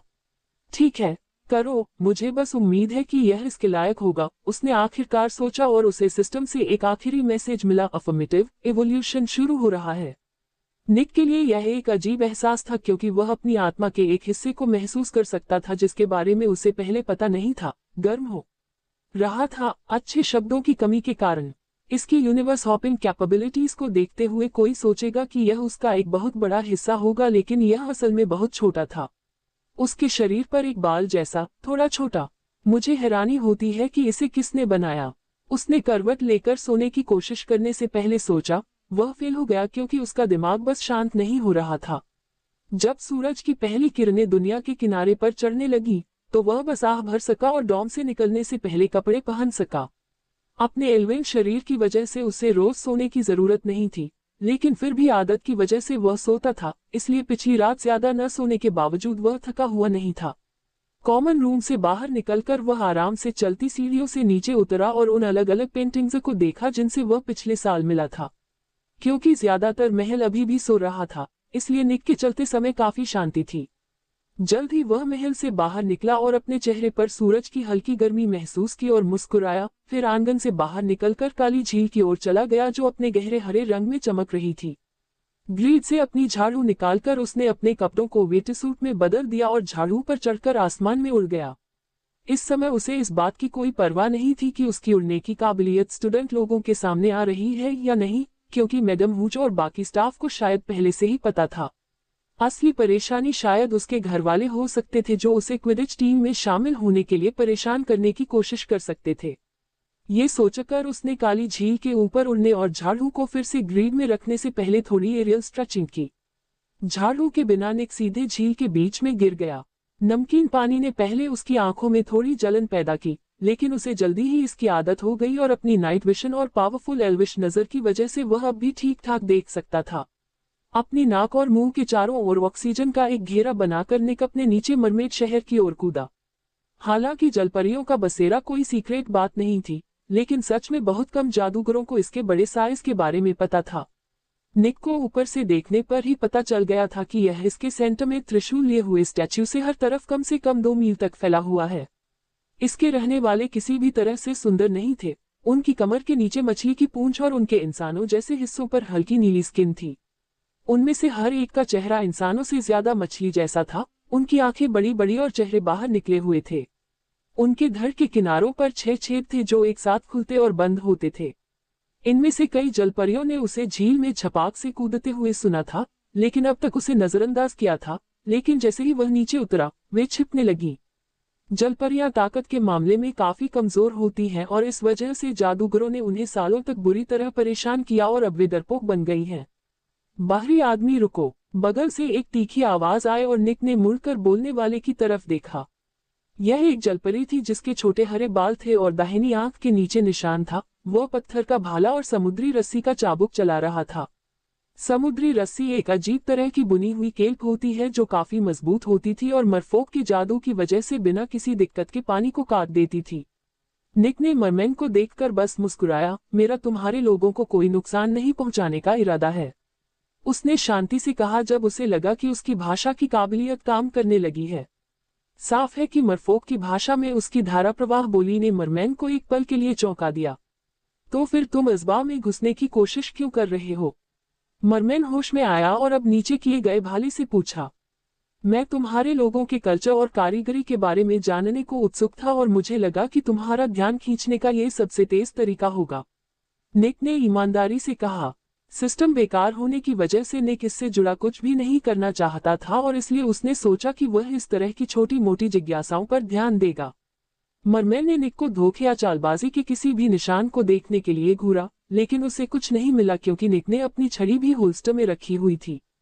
तुम यहीं रहो, मैं किसी ऐसे व्यक्ति को लाता हूं जो यह फैसला ले सकता है, मरमैन ने नीचे तैरकर एक खास दिशा में जाने से पहले कहा। अब तक सब ठीक चल रहा है, उम्मीद है कि मैं इन लोगों के लिए कुछ मजेदार सीख पाऊंगा, उसने कहा और पानी की सतह से करीब 10 मीटर की दूरी पर मंडराने लगा। ये सच में मुश्किल नहीं था क्योंकि वह आसपास के पानी से थोड़ा हल्का था और उसे बस सांस अंदर या बाहर लेने की जरूरत थी। यह इस बात पर निर्भर करता था कि वह डूब रहा है या नहीं। इंतजार करते हुए उसने देखा कि क्रैकन, जिसने पिछली बार झील में जाने पर उसे डरा दिया था, पास आ रहा है। अब जब उसे नाइट विजन और तेज नजर आ गई थी, तो वह आखिरकार उस जीव के पूरे शरीर को देख सका। ये टेंटेकल की नोक से लेकर सिर के ऊपर तक लगभग एक फुटबॉल मैदान जितना लंबा था और दिखने में स्क्विड जैसा ही था। हालांकि फर्क ये था कि इसमें लगभग 15 टेंटेकल थे और सिर थोड़ा गोल था, लेकिन ऑक्टोपस के उलट इसका आकार कोन जैसा था। ये देखना काफी डरावना था कि यह बहुत बड़ा सेफेलोपॉड पानी में कितनी शांति से चल रहा था। पानी के ऊपर कोई हलचल नहीं थी और न ही इसकी हरकतों से कोई कट था। यहाँ तक कि जब यह चीज निक के ठीक बगल में आई, तो भी उसे इसकी हरकत महसूस नहीं हुई। मैं मानता हूं कि एक शिकारी के लिए यह असल में एक बहुत अच्छी काबिलियत है, निक ने पूरी तरह से आराम से कहा क्योंकि वह चीज चुपके से उसके पास नहीं आई थी। उसने कसम खाई थी कि उसने उस बड़ी आंख में निराशा की एक झलक देखी थी, लेकिन उसकी जगह जिज्ञासा ने ले ली थी। तुम शायद ये पता लगाने की कोशिश कर रहे हो कि मैं अभी यहाँ क्यों हूँ, निक ने उस बड़े लेकिन शांत जीव की हरकतों पर मजाक में कहा। हालांकि यह अजीब था क्योंकि क्रैकन ने सच में उसकी बात पर सिर हिलाया। यकीन नहीं हो रहा कि मैं असल में एक ऐसे मॉन्स्टर से बात कर रहा हूं जो शायद गलती से मुझे मार सकता है। झील पर जाने का कारण बताने से पहले उसे मजा आया। बड़ी सी आंख में समझ की एक चमक आई, इससे पहले कि वह जीव निक को अलविदा कहे और तैरकर चला जाए। ठीक उसके बाद ही पिछला मरमैन एक बहुत बूढ़ी दिखने वाली मरमिड के साथ लौटा, जिसके शरीर पर कई मोती और चमकदार पत्थरों की लड़ियां थीं। मुझे तुम्हारे आने का कारण बताया गया था, हमारे ज्ञान के लिए तुम्हारे पास क्या है? बूढ़ी मरमेड ने बिना किसी डर के पूछा। निक मुस्कुराया, तुम इसके बदले क्या चाहती हो? उसने इस बात से खुश होकर पूछा कि यह कहां तक जा सकता है। जवाब से जलपरी कंफ्यूज हो गई, इसलिए निक ने खुद को समझाया, असल में वहां तुम्हारे लोगों के कल्चर के बारे में ज्यादा जानकारी नहीं है, इसलिए मुझे सच में नहीं पता था कि क्या लाना है, अगर कुछ लाना है तो। उसने कहा और जलपरी समझ गई। आमतौर पर कोई जानकार कोई ऐसी चीज लाता है जो बहुत कम मिलती है या कीमती होती है, जो आसपास नहीं मिलती। उसने मदद करते हुए कहा और निक की आंखें चमक उठी और उसने लालच से बचाने के लिए एक ड्रैगन स्टील की अंगूठी निकाली। यह अंगूठी टूटने से पहले एक जानलेवा हमले से बचा सकती है। मैं दुनिया में अकेला इंसान हूं जो इसे बना सकता है। तुम जिससे चाहो पूछ सकती हो, कंफर्म कर सकती हो। उसने अपनी हथेली पर अंगूठी पकड़े हुए कहा, जिसे उसने जलपरी को लेने के लिए बढ़ाया। ऐसा लगा कि उसे उस पर यकीन नहीं हुआ, लेकिन उसने कहा था कि वह जिससे चाहे उससे कंफर्म कर सकती है, इसलिए उसने ठीक वैसा ही किया। उसने अपनी कलाई पर बंधी हुई एक लड़ी से एक छोटा पत्थर उठाया और उसे अपनी उंगलियों के बीच कुचल दिया। निक के जादुई सेंस ने उसके ऐसा करने पर एक तरह का सिग्नल महसूस किया और वह हैरान रह गया कि उसने कितनी आसानी से उसके दावों को खारिज कर दिया। लगभग 5 मिनट बाद एल्बस के अलावा और कौन आया? मादरचोद डंबलडोर हवा के बुलबुले में ऐसे दिखा जैसे वह बस 10 मीटर पानी के नीचे आराम से टहल रहा हो। जब बूढ़े आदमी ने निक को मरफोक के साथ देखा तो उसके चेहरे पर बस एक मुस्कान और मजा था। मैंने सुना था कि तुमने पिछले साल झील में डुबकी लगाई थी। इस बार मैं कोई आराम से तैर नहीं रहा हूँ, डंबलडोर ने आराम से पूछा। निक ने कंधे उचकाए, सोचा कि मरफोक के बारे में जानकारी पाने के लिए सबसे अच्छी जगह वे खुद ही हैं। उसने ईमानदारी से कहा, अगर कोई भाषा जानता है तो यह एक अच्छा तरीका है, हालांकि मैंने नहीं सोचा था कि तुम ज्ञान के लिए ऐसी चीज सीखोगे। डंबलडोर ने एक छिपे हुए सवाल के साथ कहा, जैसा कि तुम जानते हो, मेरे जादू के तरीके से ज्ञान सचमुच शक्ति है और लहरों के नीचे इन लोगों के बारे में बहुत कम जानकारी है। इससे मुझे जो कुछ भी मिल सकता है, उससे मैं काफी उत्साहित हूँ। निक ने ईमानदारी से कहा, अगर तुम चाहो तो मुझे इस विषय पर एक रिपोर्ट बनाने में कोई दिक्कत नहीं है, जिसे मैं यहाँ अपनी पर्सनल स्टडी के बाद हॉगवर्ट्स लाइब्रेरी में जोड़ दूं। उसने बूढ़े बकरे को प्रोत्साहित करने के लिए कहा। बूढ़े आदमी की आंखों में एक अजीब सी चमक आई और फिर वह नॉर्मल से ज्यादा मुस्कुराया। अगर आप मुझे एक पर्सनल कॉपी देने की इजाजत दें, उसने कहा और आखिर में बुजुर्ग मरमेड को उनकी अपनी भाषा में थोड़े रूखेपन से बात की। बुजुर्ग मरमेड ने सब्र से स्थिति समझाई और डंबलडोर ने मिले शब्दों को मन में समझने के लिए कुछ समय लिया। अपनी बात कहने के बाद उसने निक के दावों को किसी तरह की कसम के तहत सही ठहराया, जो हॉगवर्ट्स के सभी हेडमास्टरों ने मरफोक से ली थी। इससे मरमेड हैरान रह गई, जो अब निक को ज्यादा अच्छी नजर से देखने लगी। उसके बाद डंबलडोर चले गए और निक का ऑफिशियली एक विदेशी स्कॉलर के तौर पर अज़बा के मरमेड शहर में स्वागत किया गया। ज्यादातर लोग अभी भी छिपकर देख रहे थे जब निक और 2 मरफोक शहर में उतरे और बुजुर्ग मरमेड ने जोर से निक और उसके इरादों के बारे में अपने लोगों को बताया। जब बाकी मरफोक धीरे धीरे अपनी छिपने की जगहों से निकल रहे थे, तो उसने ये भी बताया कि उसे हर मरफोक के साथ कोई भी जानकारी ट्रेड करनी होगी जो उनके पास हो सकती है। मुझे पक्का और रिंग्स लेकर वापस आना होगा, मेरे पास अभी सिर्फ 10 एक्स्ट्रा हैं।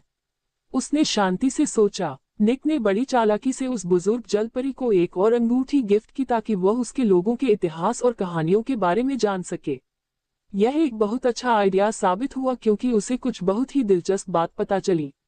जाहिर है, बुजुर्ग जलपरी के अनुसार सभी जलपरी पहले जलपरी ओशनस के वंशज थे। निक शायद यह नहीं जान पाया होगा कि वह कौन था क्योंकि जलपरी में यह नाम ग्रीक से बहुत अलग तरीके से कहा जाता था। हालांकि पूरी तरह से ट्रांसलेट करने की वजह से उसे ठीक ठीक पता था कि वह नाम किस प्राणी का है। क्रोनोस का सबसे छोटा भाई जो नदियों और समुद्रों का टाइटन शासक था और उन कुछ टाइटन्स में से एक था जो अपने पिता यूरेनस पर हमले में क्रोनोस के साथ शामिल नहीं हुआ था।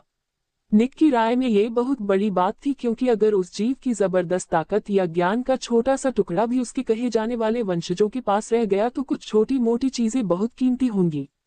हालांकि उसे कोई गलतफहमी नहीं थी, क्योंकि वह जानता था कि ऐसा होने की संभावना बहुत कम है। फिर भी वह इस एक जलपरी से अपनी बातचीत से इतनी सारी बातें सीख रहा था कि उसे कागज खराब किए बिना नोट्स लेने के लिए हवा का बुलबुला भी बुलाना पड़ा। हालांकि इस जानकारी का ज्यादातर हिस्सा खास काम का नहीं था, लेकिन यह एकेडमिक गोल था और इससे उसे जो रिपोर्ट लिखनी थी वह और भी ज्यादा डिटेल में हो जाती। लेकिन क्योंकि उसने मरमेड से सिर्फ मरफोक के कल्चर और हिस्ट्री के बारे में जानकारी मांगी थी, उसे बस वही मिली। बायस्ड विजार्डिंग कम्युनिटी जो सोचती थी उसके उलट मरफोक किसी भी इंसान से कम चालाक या इंटेलिजेंट नहीं होते, बल्कि उनकी लाइफस्टाइल ज्यादा सिंपल होती थी। निक को इससे कोई दिक्कत नहीं थी, क्योंकि वह खुद बायस्ड नहीं था, क्योंकि उसने 3 इंटेलिजेंट तरह के नॉन ह्यूमन जीवों को पर्सनली देखा था, खासकर हाउस एल्व्स, मेंटिकोर और गोबलिन। मरफोक के इतिहास पर लगभग 3 पेज के नोट्स मिलने के बाद निक समुद्री रस्सी बुनने वालों से सीखने की कोशिश करने के लिए उनके पास गया। उसे यह जानकर हैरानी हुई कि यह कितना भी आसान लगे, यह एक बहुत ही मुश्किल प्रोसेस था। सबसे पहले समुद्री शैवाल और केल्प को खास तौर पर ट्रीट करने की जरूरत थी, ताकि जादू बिना किसी दिक्कत के बुनी हुई रस्सियों में आसानी से बह सके। निक ने उत्सुकता से इसमें शामिल सही स्टेप सीखना शुरू कर दिया, क्योंकि इससे ऑर्गेनिक स्मिथिंग और शायद क्रॉस एन्चेंटमेंट से जुड़ी उसकी कई प्रॉब्लम सॉल्व हो सकती थी। ये दुख की बात है कि जादूगर कम्युनिटी के भेदभाव की वजह से अब तक इस खजाने पर किसी का ध्यान नहीं गया। उसने आह भरते हुए सोचा, जब वह एक बुनकर की सब्र भरी नजरों के नीचे खुद एक समुद्री रस्सी बुन रहा था। मरफोक ने समुद्री शैवाल और केल्प बुनने की कला में महारत हासिल कर ली थी, जबकि निक को भी बिना ज्यादा समय लिए इसे करने में मुश्किल हो रही थी। अगर कोई मोड़ ठीक से टाइट नहीं होता था तो उसे फिर से शुरू करना पड़ता था, और अगर वह बहुत टाइट होता तो समुद्री शैवाल या केल्प फट जाते थे, जिससे उसे फिर से शुरू करना पड़ता था। उसने पूरा दिन सिर्फ बुनाई की स्टेप में महारत हासिल करने में लगा दिया, और उसे अभी तक जादुई ज्ञान भी नहीं मिला था। जैसे ही सूरज डूबने लगा, उसने मछली मनुष्यों को अलविदा कहा और पानी की सतह पर तैरकर आया। फिर लालच से अपनी झाड़ू निकाली और उसे कसकर पकड़े हुए हवा में ऊपर उठा। जब वो पूरी तरह पानी से बाहर आ गया तो उसने खुद को झाड़ू पर खींचा और झील के ऊपर से महल की ओर भागा, जबकि मैदान में अभी भी छात्र हैरान थे। इससे उसे सूखने का मौका मिला, और जब वह आंगन के दरवाजे पर उतरा तो उसने अपने कपड़ों पर से ट्रांसफिग्रेशन हटा दिया। अपनी झाड़ू रखकर निक आराम से महल में चला गया। वह एक अच्छी सैर के बाद काफी अच्छे मूड में था। झील में मछलियों से दोस्ती कर रहे हो? लूना ने महल के एंट्रेंस पर ही चिढ़ाते हुए पूछा।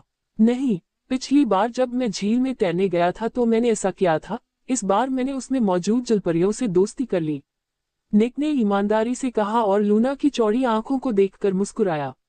क्या वे उतनी ही सुंदर हैं जितनी कहानियों में कहा जाता है? उसने उत्सुकता से पूछा। नहीं, वे बिल्कुल भी बुरे नहीं हैं, लेकिन सुंदर भी नहीं हैं। मेरी राय में वे मछलियों जैसे थोड़े ज्यादा ही दिखते हैं, उसने ईमानदारी से जवाब दिया। लूना इस जानकारी से निराश दिखी, लेकिन निक असलियत नहीं बदल सकता था और मरफोक का दिखना भी कोई सीक्रेट नहीं था। अगर तुम पढ़ना चाहो तो मैंने आज उनकी सारी हिस्ट्री भी लिख ली है। निक ने अपने नोट्स वाले कागज की 3 शीट निकालने की पेशकश की। ये सुनकर लूना का चेहरा खिल उठा और उसने उत्सुकता से उसके हाथों से कागज छीन लिए और उन पर लिखी जानकारी को भूख से पढ़ने लगी। हाँ, वो पक्का रेवेनक्लॉ में ही रहती है, उसने हंसते हुए सोचा। वह अगले 5 मिनट तक वहीं खड़ा रहा, जबकि लूना उसके नोट्स ध्यान से पढ़ रही थी और उसके चेहरे पर हैरानी थी। क्या ये सब सच है? उसने नोट्स खत्म करने के बाद उत्सुकता से पूछा। निक ने सिर हिलाया। मुझे ये सीधे झील में मरफोक के लीडर या शमन से मिला है, इसलिए यह ज्यादातर सच होना चाहिए। उनके ओशनस के वंशज होने वाली बात पर ज्यादा से ज्यादा शक है, लेकिन बाकी सब कुछ काफी मुमकिन है, उसने मुस्कुराते हुए कहा। क्या तुम्हें पता था कि सब लोग तुम्हें पूरे दिन ढूंढ रहे थे, लेकिन तुम्हें ढूंढ ही नहीं पाए? उसने अचानक बात बदलते हुए पूछा। निक को कोई हैरानी नहीं हुई, क्योंकि जब वे साथ होते थे तो वह रेगुलर ऐसी चीजें करती थी। मुझे इसमें कोई शक नहीं है, क्योंकि यह मेरी तरफ से थोड़ा अचानक लिया गया फैसला था। हालांकि यह कोई बड़ी बात नहीं है, इसलिए मुझे यकीन है कि सब ठीक हो जाएगा। उसने टालते हुए कहा। लूना ने सिर हिलाया। वे हैरान नहीं लगे, इसलिए शायद तुम सही हो। क्या तुम मुझे डिनर पर ले चलना चाहोगी? उसने मुस्कुराते हुए पूछा। यह मेरा प्रिविलेज क्यों होगा मिसेज लिवगुड, उसने ड्रामेबाजी में कहा, जिससे वह हंस पड़ी। वे पूरे रास्ते मुस्कुराते हुए ग्रेट हॉल की ओर चलते हुए मरफोक के बारे में बातें कर रहे थे। जब वे वहां से गुजरे तो कुछ लोगों ने उसे अजीब नजरों से देखा, लेकिन निक को पहले तो कुछ खास नहीं लगा। लेकिन जब उसकी एल्विश सुनने की शक्ति ने उन ग्रुप्स में से एक की बातचीत सुन ली तो बात बदल गई।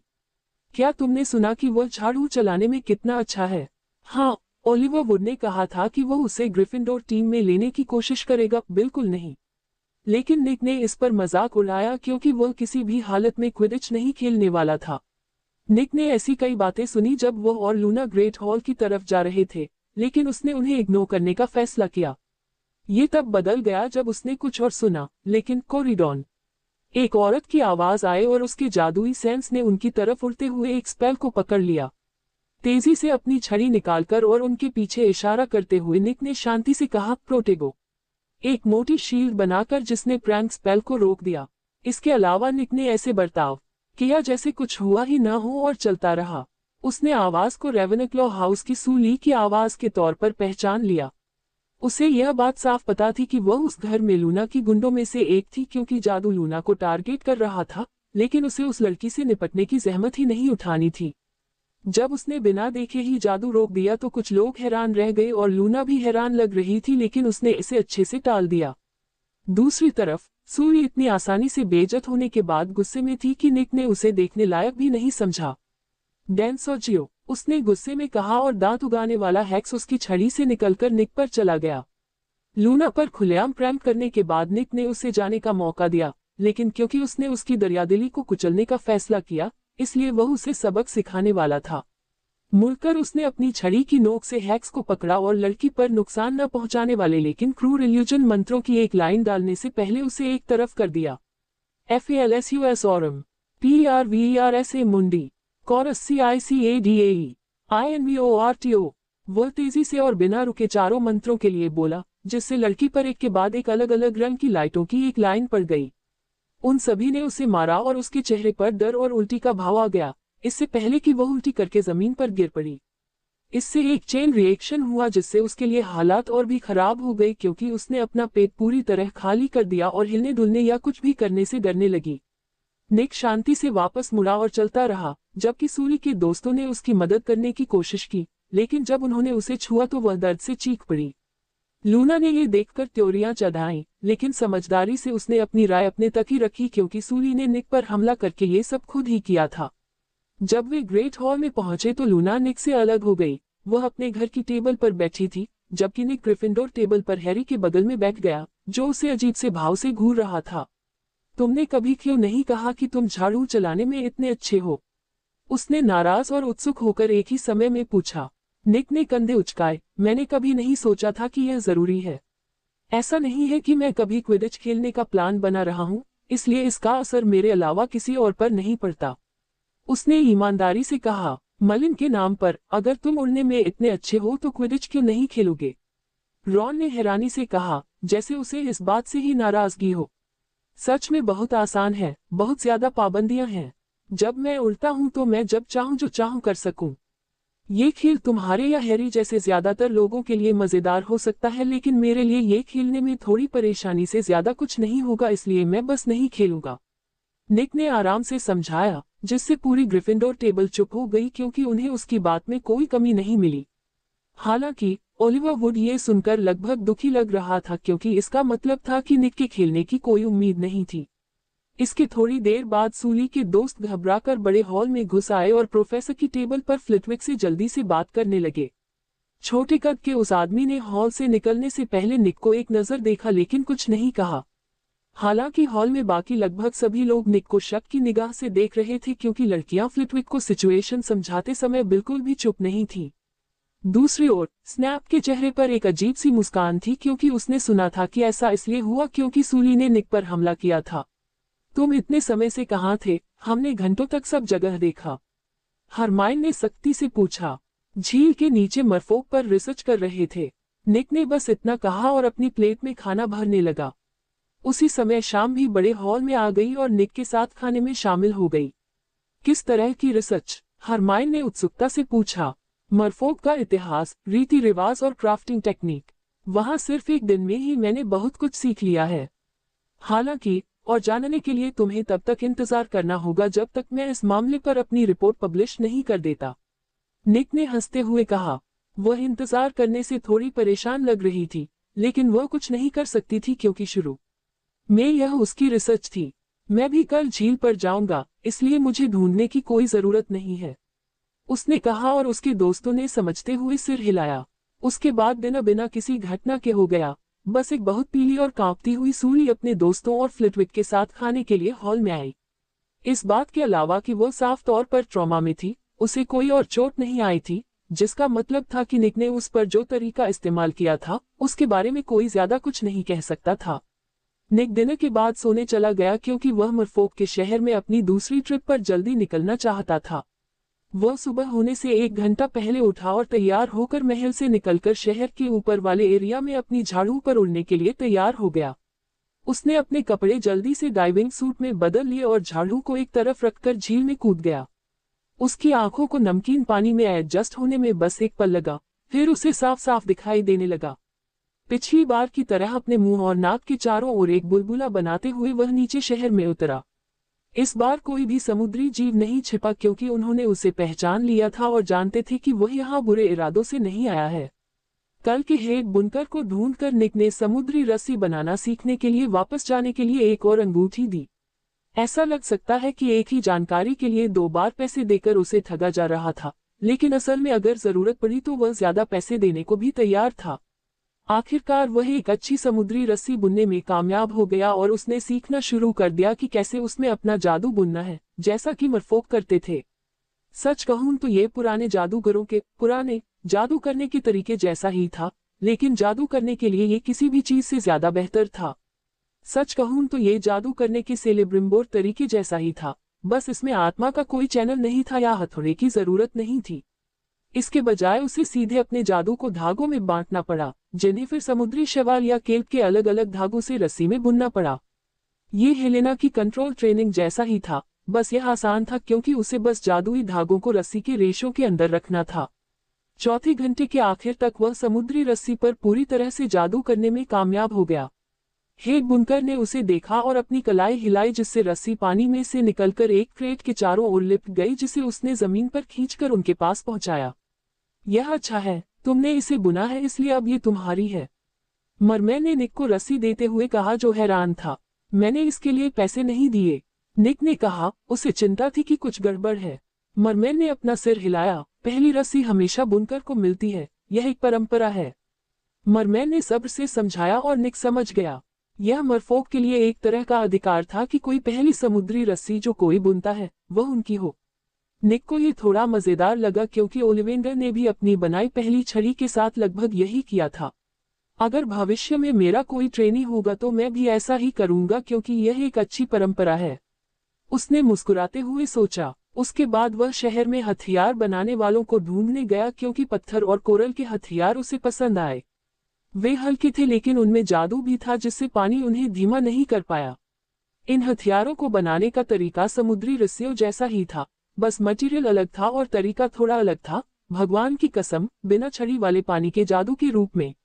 बनाने वाले इस जादू का इस्तेमाल अपनी उंगलियों के सिरे पर पानी का एक तेज घुमाव वाला हाई प्रेशर वाला कट बनाने के लिए करते हैं, जिसका इस्तेमाल वे खास तौर पर ट्रीट किए गए पत्थरों और कोरल को ध्यान से तराशने के लिए करते हैं। ये कहना कि वह इससे हैरान था कम होगा क्योंकि वह ये नज़ारा देखकर हैरान रह गया। एक एक्स्ट्रा रिंग देने के बाद ही उसे पता चला कि यह असल में एक ब्लडलाइन एबिलिटी थी जो ओशनस से विरासत में मिली थी। असल में मरफोक का हर सदस्य इसके काबिल था और असल में यह एक परंपरा मानी जाती थी कि हर कोई जितना हो सके उतनी ज्यादा पावर हासिल करे। निक ये सुनकर जोर से हंस पड़ा क्योंकि अगर प्योर ब्लडेड विजार्ड्स ने भी ऐसा ही किया होता तो वे इतने बेकार विजार्ड्स नहीं होते। ब्लडलाइन एबिलिटीज कोई मजाक नहीं है क्योंकि ये किसी भी विजार्ड को टैलेंट की परवाह किए बिना फायदा देती हैं। इसका सबसे बड़ा उदाहरण यह है कि लूना के लिए भी, जिसके पास निक के मैजिकल सेंस का हल्का वर्जन था, नया मैजिक सीखना कितना आसान था। डेमोन्स्ट्रेशन के बाद सचमुच ये देख पाना कि किसी स्पेल का सही रूप क्या है, एक बहुत बड़ा फायदा था। फिर स्नैप था जिसके पास हेक्स गिफ्ट था, जिससे वह आसानी से सीखी हुई किसी भी पोशन रेसिपी में मास्टर हो जाता था और उसे बेहतर भी बना सकता था। इसने उसे इस फील्ड में लगभग बेजोड़ बना दिया, जिसे वह शायद बहुत कम मेहनत में भी कर सकता था। निक की राय में मरफोक की तरह अपनी ब्लडलाइन एबिलिटी में माहिर पूरी रेस को लगभग कोई रोक नहीं सकता, इसलिए उसे हैरानी हुई कि उन्हें इतनी आसानी से क्यों दबा दिया गया। कारीगर को काम करते देखने के बाद ही उसे एक चौंकाने वाली बात समझ आई। उनकी जादुई एबिलिटी कुछ हद तक सील कर दी गई है। उसने डर के मारे सोचा। वह इस नतीजे पर तब पहुंचा जब उसने कई मरफोक को अपनी ब्लडलाइन एबिलिटी एक्टिवेट करते देखा और उनकी जादुई एनर्जी को महसूस किया। उसे लगा था कि इनमें से हर बड़े मरफोक के पास एक बड़े जादूगर से लगभग 2 गुना माना था, लेकिन जब उन्होंने इसका इस्तेमाल किया तो एक तरह की रुकावट आई जिससे वे असल में जितना इस्तेमाल कर सकते थे उसे लिमिट कर दिया। यह इतना हल्का था कि उसे पता भी नहीं चला जब तक उसने सच में ध्यान देना शुरू नहीं किया। उसे ऐसा लगा जैसे कोई बाहरी चीज आसपास उगाए हो, जैसे किसी को गोली लगने पर गोली नहीं निकाली जाती। फर्क ये था कि यह साफ था कि यह जन्म से ही वहां थी, क्योंकि किसी भी मरफोक को यह एहसास नहीं हुआ कि यह नॉर्मल नहीं है। मुझे नहीं पता कि यह क्या है, लेकिन मुझे इसके बारे में बहुत बुरा लग रहा है, निक ने गुस्से से सोचा। बदकिस्मती से उसे पता था कि उसके पास ये पता लगाने का कोई मौका नहीं है कि यह क्या है, क्योंकि यह उसके सेंस के लिए लगभग गायब था। बदकिस्मती से वह मरफोक का क्राफ्टिंग का तरीका नहीं सीख सका, क्योंकि उसके पास उनके खून का तोहफा नहीं था और वह बाकी दिन सिर्फ उनकी संस्कृति के हर पहलू के बारे में सीखने में बिता सकता था। जब उसने काम पूरा किया तो उसके पास कागजों का एक काफी बड़ा ढेर था जिसमें दी गई जानकारी के लिए कोई ऑर्गेनाइजेशन नहीं था। लालच में ढेर को दूर रखकर निक ने मरफोक को अलविदा कहा और झील के बाकी हिस्से को देखने के लिए शहर से बाहर तैर गया। ये तब आसान हो गया जब एक बहुत बड़ा घोड़े जैसा जीव, जिसका रंग हरा था और जिसके पंख और अयाल लंबे और केल्प जैसे थे, उत्सुकता से उसके पास आया। एक केल्पी है ना? मुझे पता था कि यहाँ तुम जैसे कुछ लोग हो, लेकिन तुम आमतौर पर काफी शर्मीले होते हो, उसने मुस्कुराते हुए कहा, जब जीव ने उसे सूंघा और उत्सुकता से देखा। आखिरकार वह अपनी जांच से खुश हो गया और प्यार पाने के लिए अपना सिर उसकी छाती से लगा दिया। निक उसकी गर्दन को सहलाने और ठुड्डी के नीचे खरोंचने में बहुत खुश था। ध्यान पाकर खुश होकर केल्पी ने निक को अपनी गर्दन से पलटकर अपनी पीठ पर लिटा लिया और उसे कसकर पकड़ने के लिए मजबूर किया, क्योंकि वह पानी में उड़ रहा था। पानी को अपनी स्किन पर बहते हुए महसूस करना और आसपास की चीजों को तेजी से गुजरते देखना एक रोमांचक एहसास था। साफ है कि इस केल्पी ने पहले भी ऐसा किया है, उसने सोचा। जब जानवर पानी के ऊपर आया और निक को अपनी पीठ पर लेकर बाहर स्टूडेंट्स के सामने तेजी से तैरने लगा। निक ये देखकर थोड़ा हैरान हुआ कि उसके दोस्त हैग्रिड के साथ बोट हाउस पर थे, जो सीटी बजा रहा था। जिस केल्पी पर वह था, उसे पानी की सतह पर उस आधे बड़े जीव की ओर सीधे बढ़ने में ज्यादा समय नहीं लगा। हैग्रिड और उसके सभी दोस्तों ने भी उसे जानवर की पीठ पर देखा और हैरान रह गए जब केल्पी ने बोट हाउस में तैरने से पहले अपनी स्पीड धीमी कर ली। दोपहर की बधाई सब लोग, निक ने मुस्कुराते हुए कहा। मुझे बहुत जलन हो रही है, ट्रेसी गुस्से में बोली जब निक केल्पी के किनारे से फिसलकर डॉक पर आ गया। ठीक है लूना, डेफ्ने और हैरानी की बात है कि रॉन ने एक ही समय में कहा। निक हंसा। वह मेरे पास आया और मुझे राइड देने का ऑफर दिया, मैं क्या कहता नहीं, उसने कंधे उचकाते हुए कहा। हाँ, ट्रेसी ने जलन से कहा। तुम जादुई जीवों के साथ इतने लकी क्यों हो? पहले स्टीव था और फिर डस्क और अब तुम केल्पी पर ऐसे सवारी कर रहे हो जैसे ये कोई नॉर्मल बात हो, ट्रेसी ने फ्रस्ट्रेशन में कहा। निक हंसा। तुम शायद उस लिस्ट में मेंटिकोर, यूनिकॉर्न और थेस्ट्रल भी जोड़ना चाहोगे, उसने मुस्कुराते हुए कहा, जिससे वह बिना कुछ कहे उसे घूरती रही। तुम किसी मेंटिकोर से मिले हो? क्या वह लड़का था? हैग्रिड ने दिलचस्पी से पूछा। मेरे आइलैंड का गार्डियन एक मेंटिकोर है, लेकिन वह फीमेल है। क्यों? निक ने हैरानी से पूछा। अरे ये कुछ खास नहीं है, बस मैं फॉरबिडन फॉरेस्ट में फीमेल मेंटिकोर के लिए एक साथी ढूंढ रहा था, आकाशा। फिर भी कभी नहीं सोचा था कि तुम्हारे लिए कोई काम करेगा, हैग्रिड ने सच में इम्प्रेस होकर कहा। रुको, तुम्हारे पास कोई आइलैंड है? रॉन ने हैरानी से पूछा। निक ने सिर हिलाया। हाँ, इस पर मेरी पुश्तैनी हवेली है और साथ ही बहुत सारे रेयर पौधे और जादुई जीव भी हैं। सच कहूं तो मुझे नहीं लगा कि इससे कोई फर्क पड़ता है, उसने कंधे उचकाते हुए कहा। ब्लडी हेल, ये तो पागलपन है, रॉन ने जलन से कहा। तुम्हें पता है कि हैरी के पास भी लगभग उतना ही सामान है ना? निक ने सीरियसली पूछा। तुम्हारा क्या मतलब है? हैरी ने कंफ्यूज होकर पूछा क्योंकि उसे याद नहीं आ रहा था कि उसके पास अपनी तिजोरी के सामान के अलावा कुछ भी शानदार है। तुम पुराने पॉटर घराने के आखिरी सदस्य हो। पैसों से भरी तिजोरी ही तुम्हारे नाम पर नहीं आती। पॉटर के पास कम से कम 6 पोशन शॉप और कई इंग्रेडिएंट फार्म हैं, और तुम्हारे पिता की तरफ के दादा दादी की मौत के बाद से तुम्हारा पुश्तैनी घर खाली पड़ा है। निक ने सख्ती से समझाया। सच में? हैरी हैरानी से बोला, लेकिन निक ने मजाक उड़ाया। मेरे पास तुमसे झूठ बोलने या इतनी आसानी से मिल जाने वाली चीज को सीक्रेट रखने की कोई वजह नहीं है। उसने थोड़ा नाराज होकर कहा। वाह हैरी, तुम तो अमीर हो, रॉन ने एक्साइटेड होकर कहा। सॉरी रॉन, तुम्हें बताते हुए, लेकिन सच में तुम्हारे अलावा यहाँ हर कोई अमीर है, यहाँ तक कि हरमाइन भी। निक ने ईमानदारी से कहा। रॉन को यकीन नहीं हुआ, लेकिन उसने बस अजीब तरह से दूसरी तरफ देखा। फिर उसने लूना की तरफ देखा, लेकिन वह मुस्कुराए और सिर हिलाकर दिखाया कि वह भी इसमें शामिल है। इसी समय रॉन को एहसास हुआ कि उसके सभी दोस्त अमीर हैं और उन्हें इस बात की परवाह नहीं थी कि वह अमीर नहीं है। हाँ, टेक्निकली वह ये पहले से जानता था, लेकिन अब तक उसे सीधे तौर पर यह बात नहीं बताई गई थी। उसके बाद रॉन अगले 1 घंटे तक अपने दोस्तों की थोड़ी ज्यादा तारीफ करने लगा, जब तक कि विजार्ड्स चेस के एक गर्मागर्म गेम के दौरान वह इस पूरी बातचीत को भूल नहीं गया। इस बीच निक बाकी दिन अपने दोस्तों के साथ अपनी वर्कशॉप में घूमता रहा। उसके बाद का हफ्ता काफी नॉर्मल रहा, जिसमें रेगुलर टाउन सेक्रीफाइस लगभग अकेला एक्सेप्शन था। शायद मुझे क्रोनोस की बुक देखनी चाहिए कि क्या उसे इस बारे में कुछ पता है कि ये सेक्रीफाइस किस लिए थे। निक ने शहरों के फिर से सेक्रीफाइस किए जाने के बारे में वह हेडलाइन पढ़ने के बाद सोचा। अपने दोस्तों को ये बताते हुए कि वह शुक्रवार को वीकेंड के लिए बिजी रहने वाला है, वह बेसब्री से सिस्टम के फिर से आने का इंतजार करने लगा, क्योंकि आज वह दिन था। उसने पूरे 1 हफ्ते में कोई रिंग नहीं बनाई थी और उसे वापस शुरू करने की बेचैनी हो रही थी, क्योंकि उसे लग रहा था कि वह समय बर्बाद कर रहा है। सेलिब्रिम्बोर ने उससे कहा था कि उसे सिस्टम के बिना क्राफ्टिंग के बारे में चिंता करने की जरूरत नहीं है, क्योंकि उसके पास इसके बिना भी नॉलेज और काबिलियत थी, लेकिन निक ये रिस्क नहीं लेना चाहता था। क्राफ्टिंग के बजाय वह हेलेना के साथ अपने मैजिकल कंट्रोल में माहिर हो रहा था, जो उसके अनुसार पहले से ही अपने पीक पर वापस आ गई थी।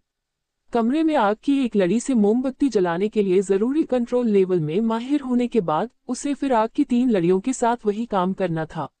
जैसे जैसे समय बीतता गया और उसकी स्किल बढ़ती गई, ये ट्रेनिंग और मुश्किल होती गई, क्योंकि जब तक वह जिंदा था उसकी जादुई शक्ति बढ़ती ही जा रही थी।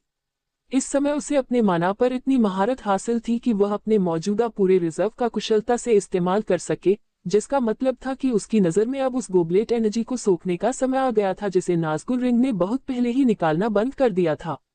मैंने पहले ही 3 हॉरक्रक्स का काम निपटा लिया है और बस अंगूठी और हैरी को लेना है, यह मानकर कि वह घिनौना कमीना नागिनी को लिस्ट में जोड़ने के लिए टाइम टेबल आगे नहीं बढ़ाएगा। अंगूठी तो मैं गर्मियों में ले लूंगा, लेकिन हैरी ज्यादा चालाक है। अगर मैंने ये ठीक से नहीं किया तो वह मर सकता है, या इससे भी बुरा, वह दिमागी तौर पर पागल हो सकता है। निक ने सिस्टम का इंतजार करते हुए सोचा। जैसा वादा किया था, आधी रात होते ही उसके दिमाग में एक जानी पहचानी आवाज आए और एक मैसेज दिखा। सिस्टम का विकास पूरा हुआ। नाम निकोलस आयरन रेवेनिकला। रेस सेलेस्टियल एल्फ जादूगर। उम्र 12। रैंक 1। टाइटल लॉर्ड रेवेनिकला। Ring maker. Ring points 582। Mission 1। Inventory लालच। हथियार आदिम लकड़ी की छड़ी, आकाशीय पक्षी पंख। कवच कोई नहीं। एक्सेसरीज सैनरल ग्रीड बेस्टिया फिनिस iron ring of protection 8x। पहली नजर में उसे नॉर्मल से बस इतना ही फर्क दिखा कि अब उसके पास मिशन सेक्शन में कुछ था और उसकी उम्र के नीचे रैंक लिस्टेड थी। उसने ये भी देखा कि सिस्टम का फंक्शन थोड़ा बदल गया था, क्योंकि अब उसके पास शॉप सेक्शन में ट्रेड नाम का एक और सिस्टम था। इन नई चीजों के डिस्क्रिप्शन को देखकर निक हैरान और एक्साइटेड दोनों था। मिशन टैब में ये बताया गया था कि यह फंक्शन अब तक काम क्यों नहीं कर रहा था। लगता है कि मिशन शुरू में इस तरह काम करता था कि वह घटनाओं के असली भविष्य के रास्ते से हटकर काम करता था, यह मानकर कि उसकी मौजूदगी एक आम जादूगर से थोड़ी अलग थी। जाहिर है, प्यूरिफिकेशन पोशन पीने के बाद वह जिस शरीर में था वह बहुत ही खास था। सिस्टम ने जो सोचा था कि दुनिया में उसकी मौजूदगी से बने असली भविष्य से बहुत ज्यादा अंतर होने के कारण भविष्य पूरी तरह से बर्बाद हो जाएगा, उसके बिल्कुल उलट।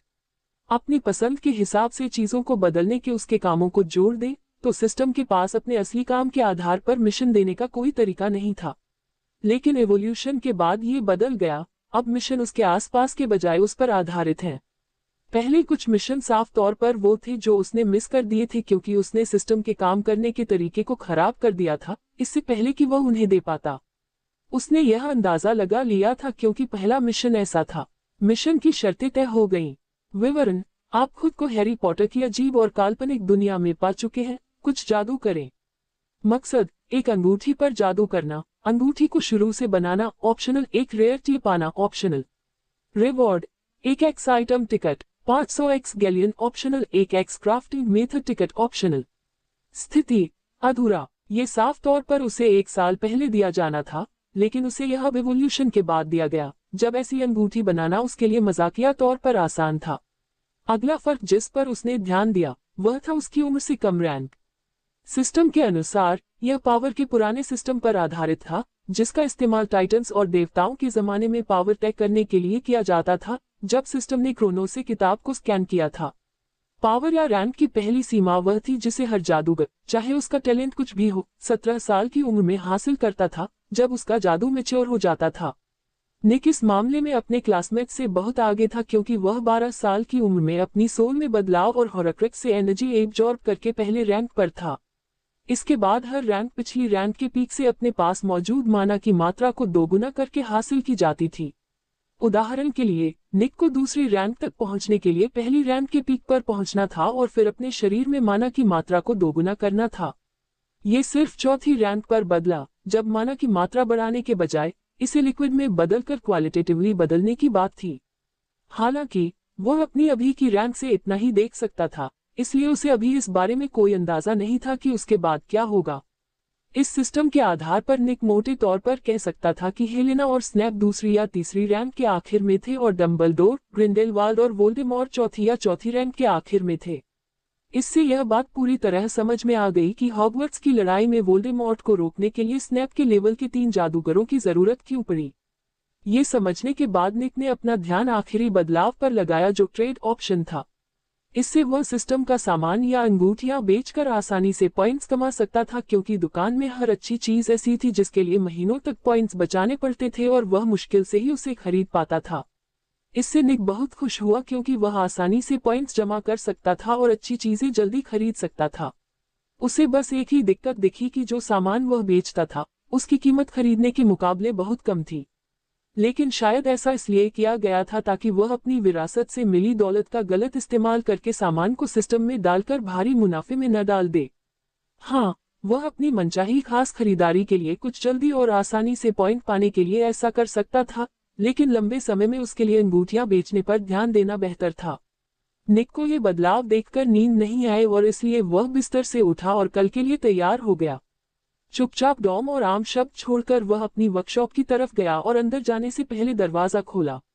हेलेना उसे देखकर हैरान हुई लेकिन उसने बस ग्रीड से क्रोनोस की किताब हटा दी और वह सीरियस हो गई। क्या तुम इस बारे में श्योर हो?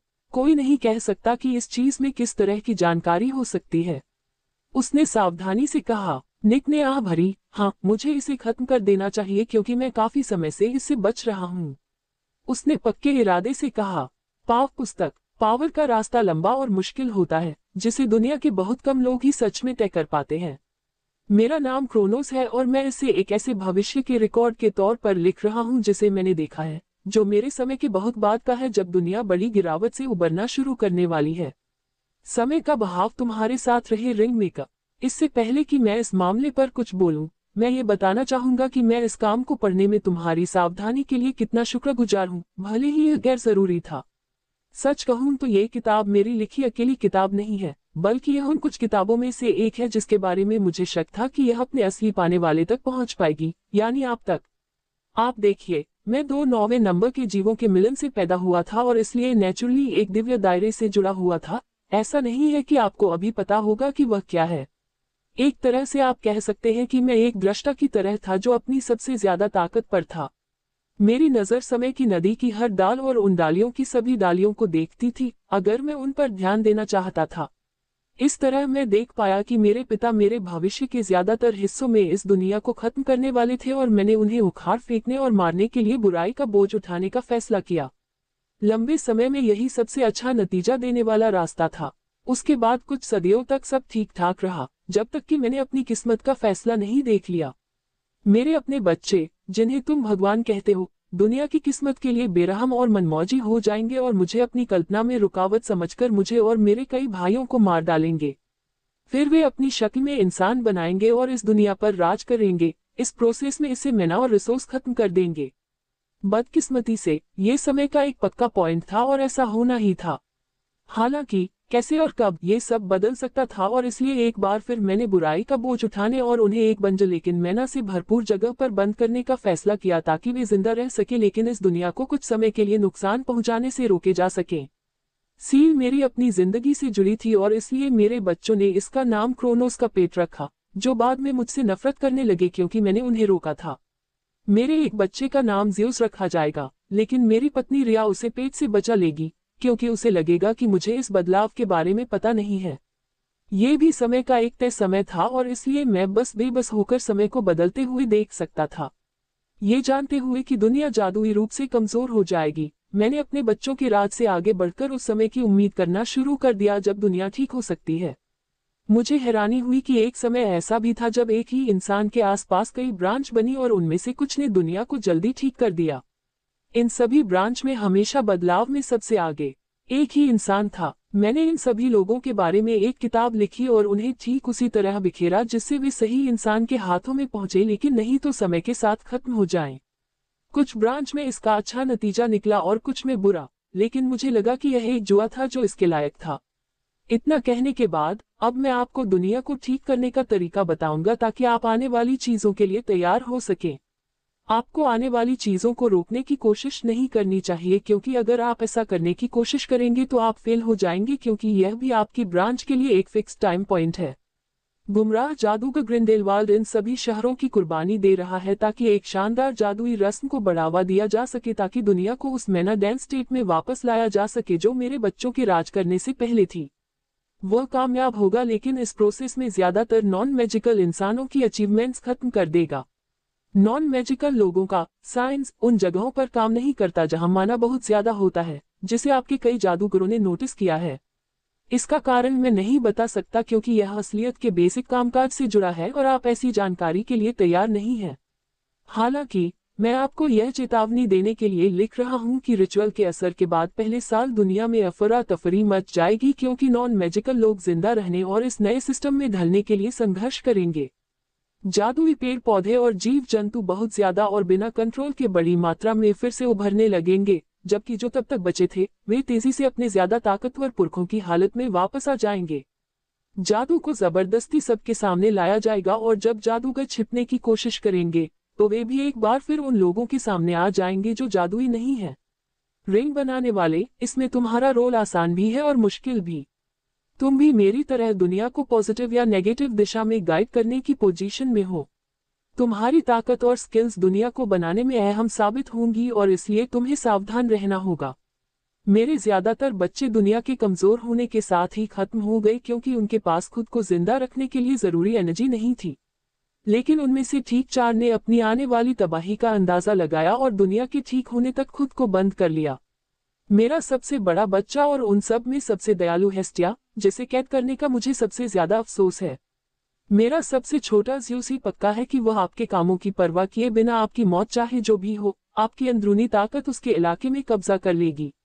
फोर्जमास्टर हेफेस्ट, जो ज्यादातर मामलों में ज़्यूस के खिलाफ आपके साथ मिल जाएगा।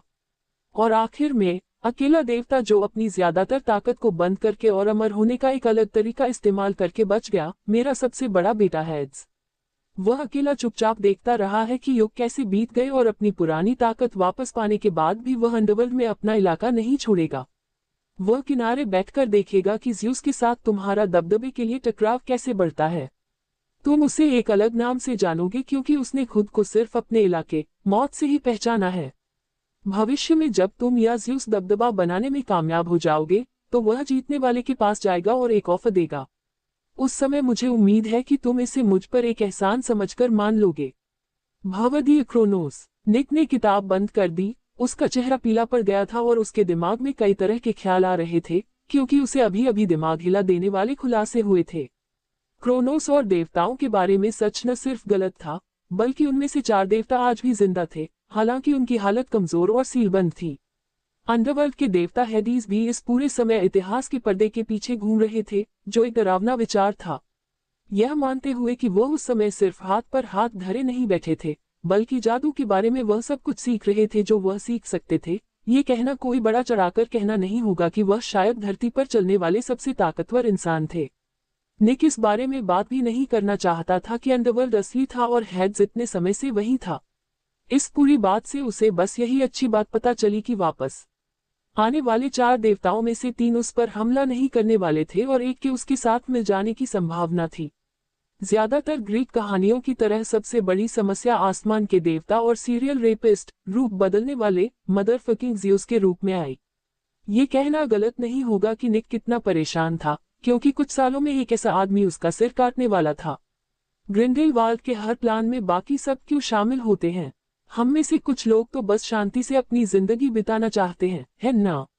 निक ने गुस्से में जोर से गाली दी और फिर स्टीव को पकड़कर शांत करने की कोशिश की।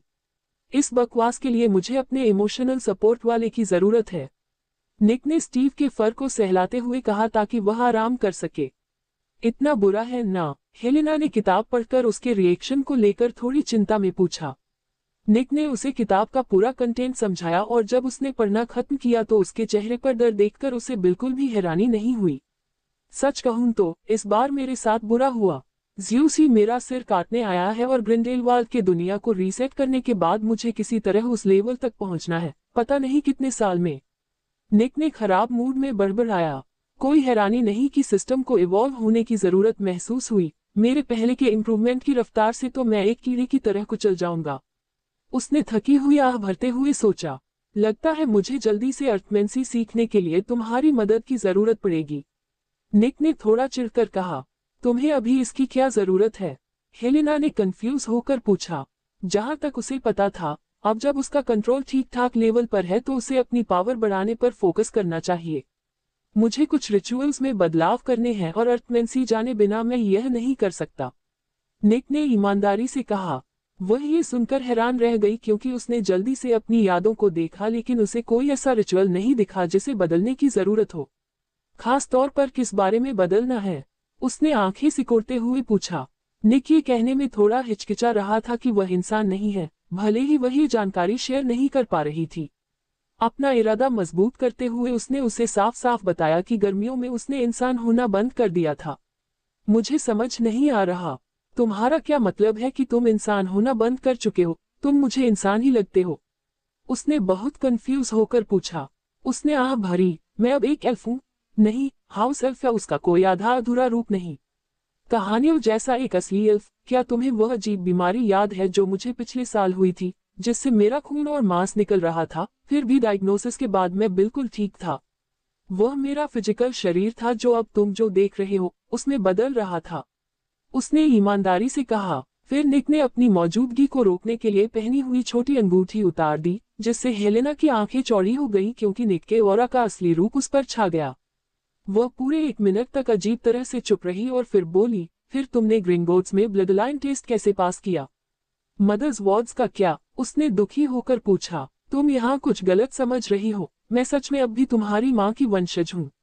अपनी रेस बदलने से जो पहले से था वह खत्म नहीं हुआ, बस वह मेरे नए रूप का हिस्सा बन गया, निक ने कहा और हेलेना ने राहत की सांस ली।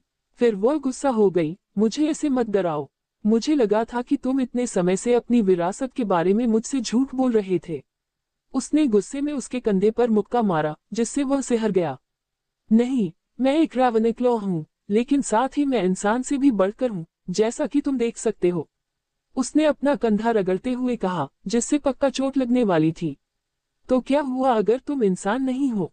कोई भी फाउंडर भी नहीं था। हेलेना ने ऐसा बम गिराया कि निक हैरान रह गया। तुम्हारा क्या मतलब है कि वे इंसान नहीं थे?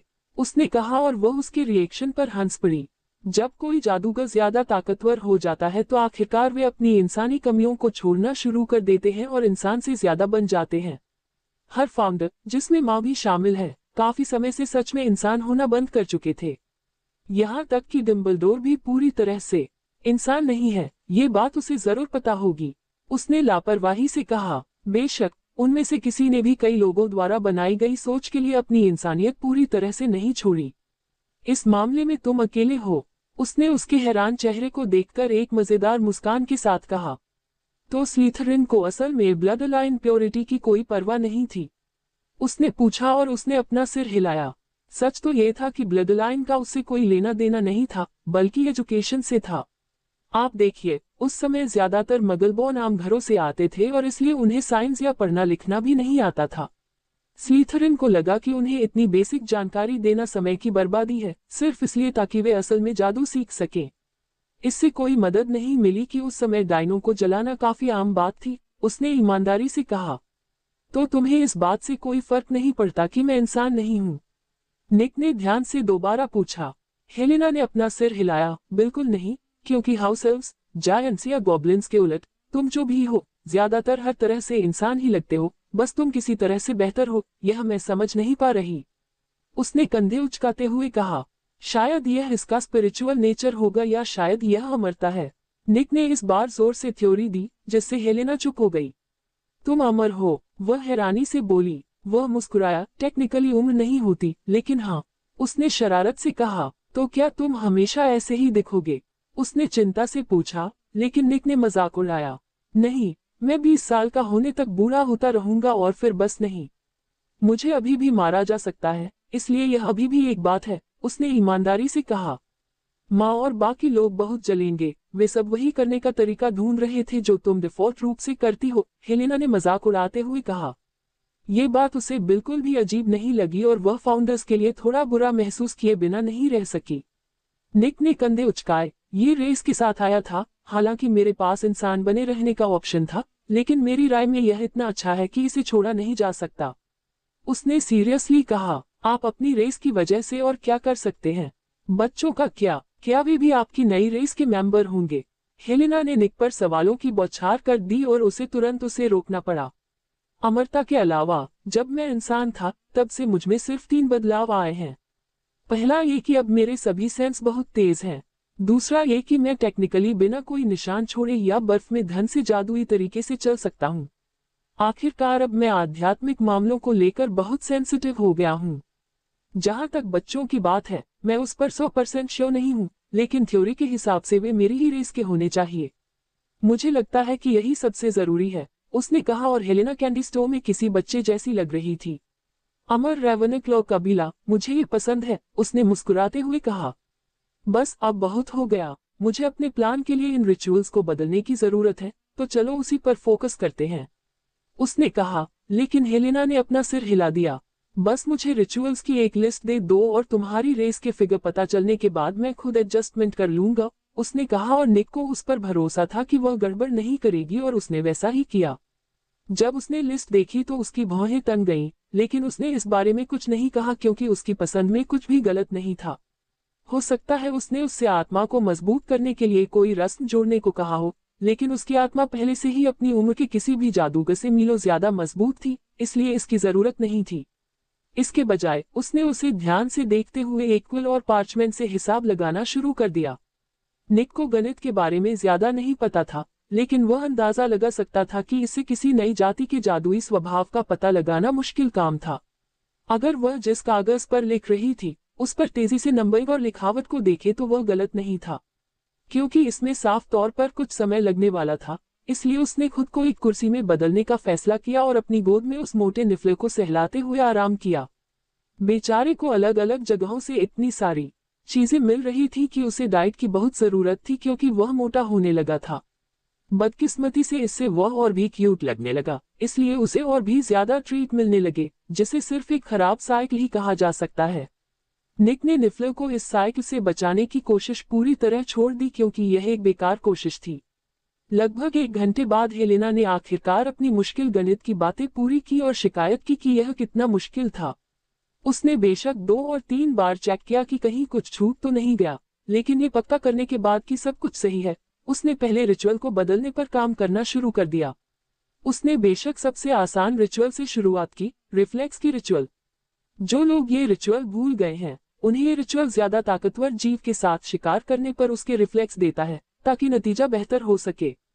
निक ने बहुत पहले इस मकसद के लिए एक एक्रोमेंटुला का शिकार किया था और जब तक वह रिचुअल नहीं कर लेता तब तक दिल को प्रिजर्वेटिव पोषण में रख रहा था।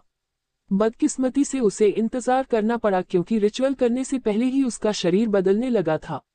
अब उसे बस तब तक इंतजार करना था जब तक रिचुअल उसकी नई रेस के हिसाब से बदल न जाए और वह इसे आसानी से कर सके। हेलेना को अपनी नई रेस के हिसाब से रिचुअल बदलने में बहुत कम समय लगा क्योंकि उसने मरने से पहले ऐसा किया था।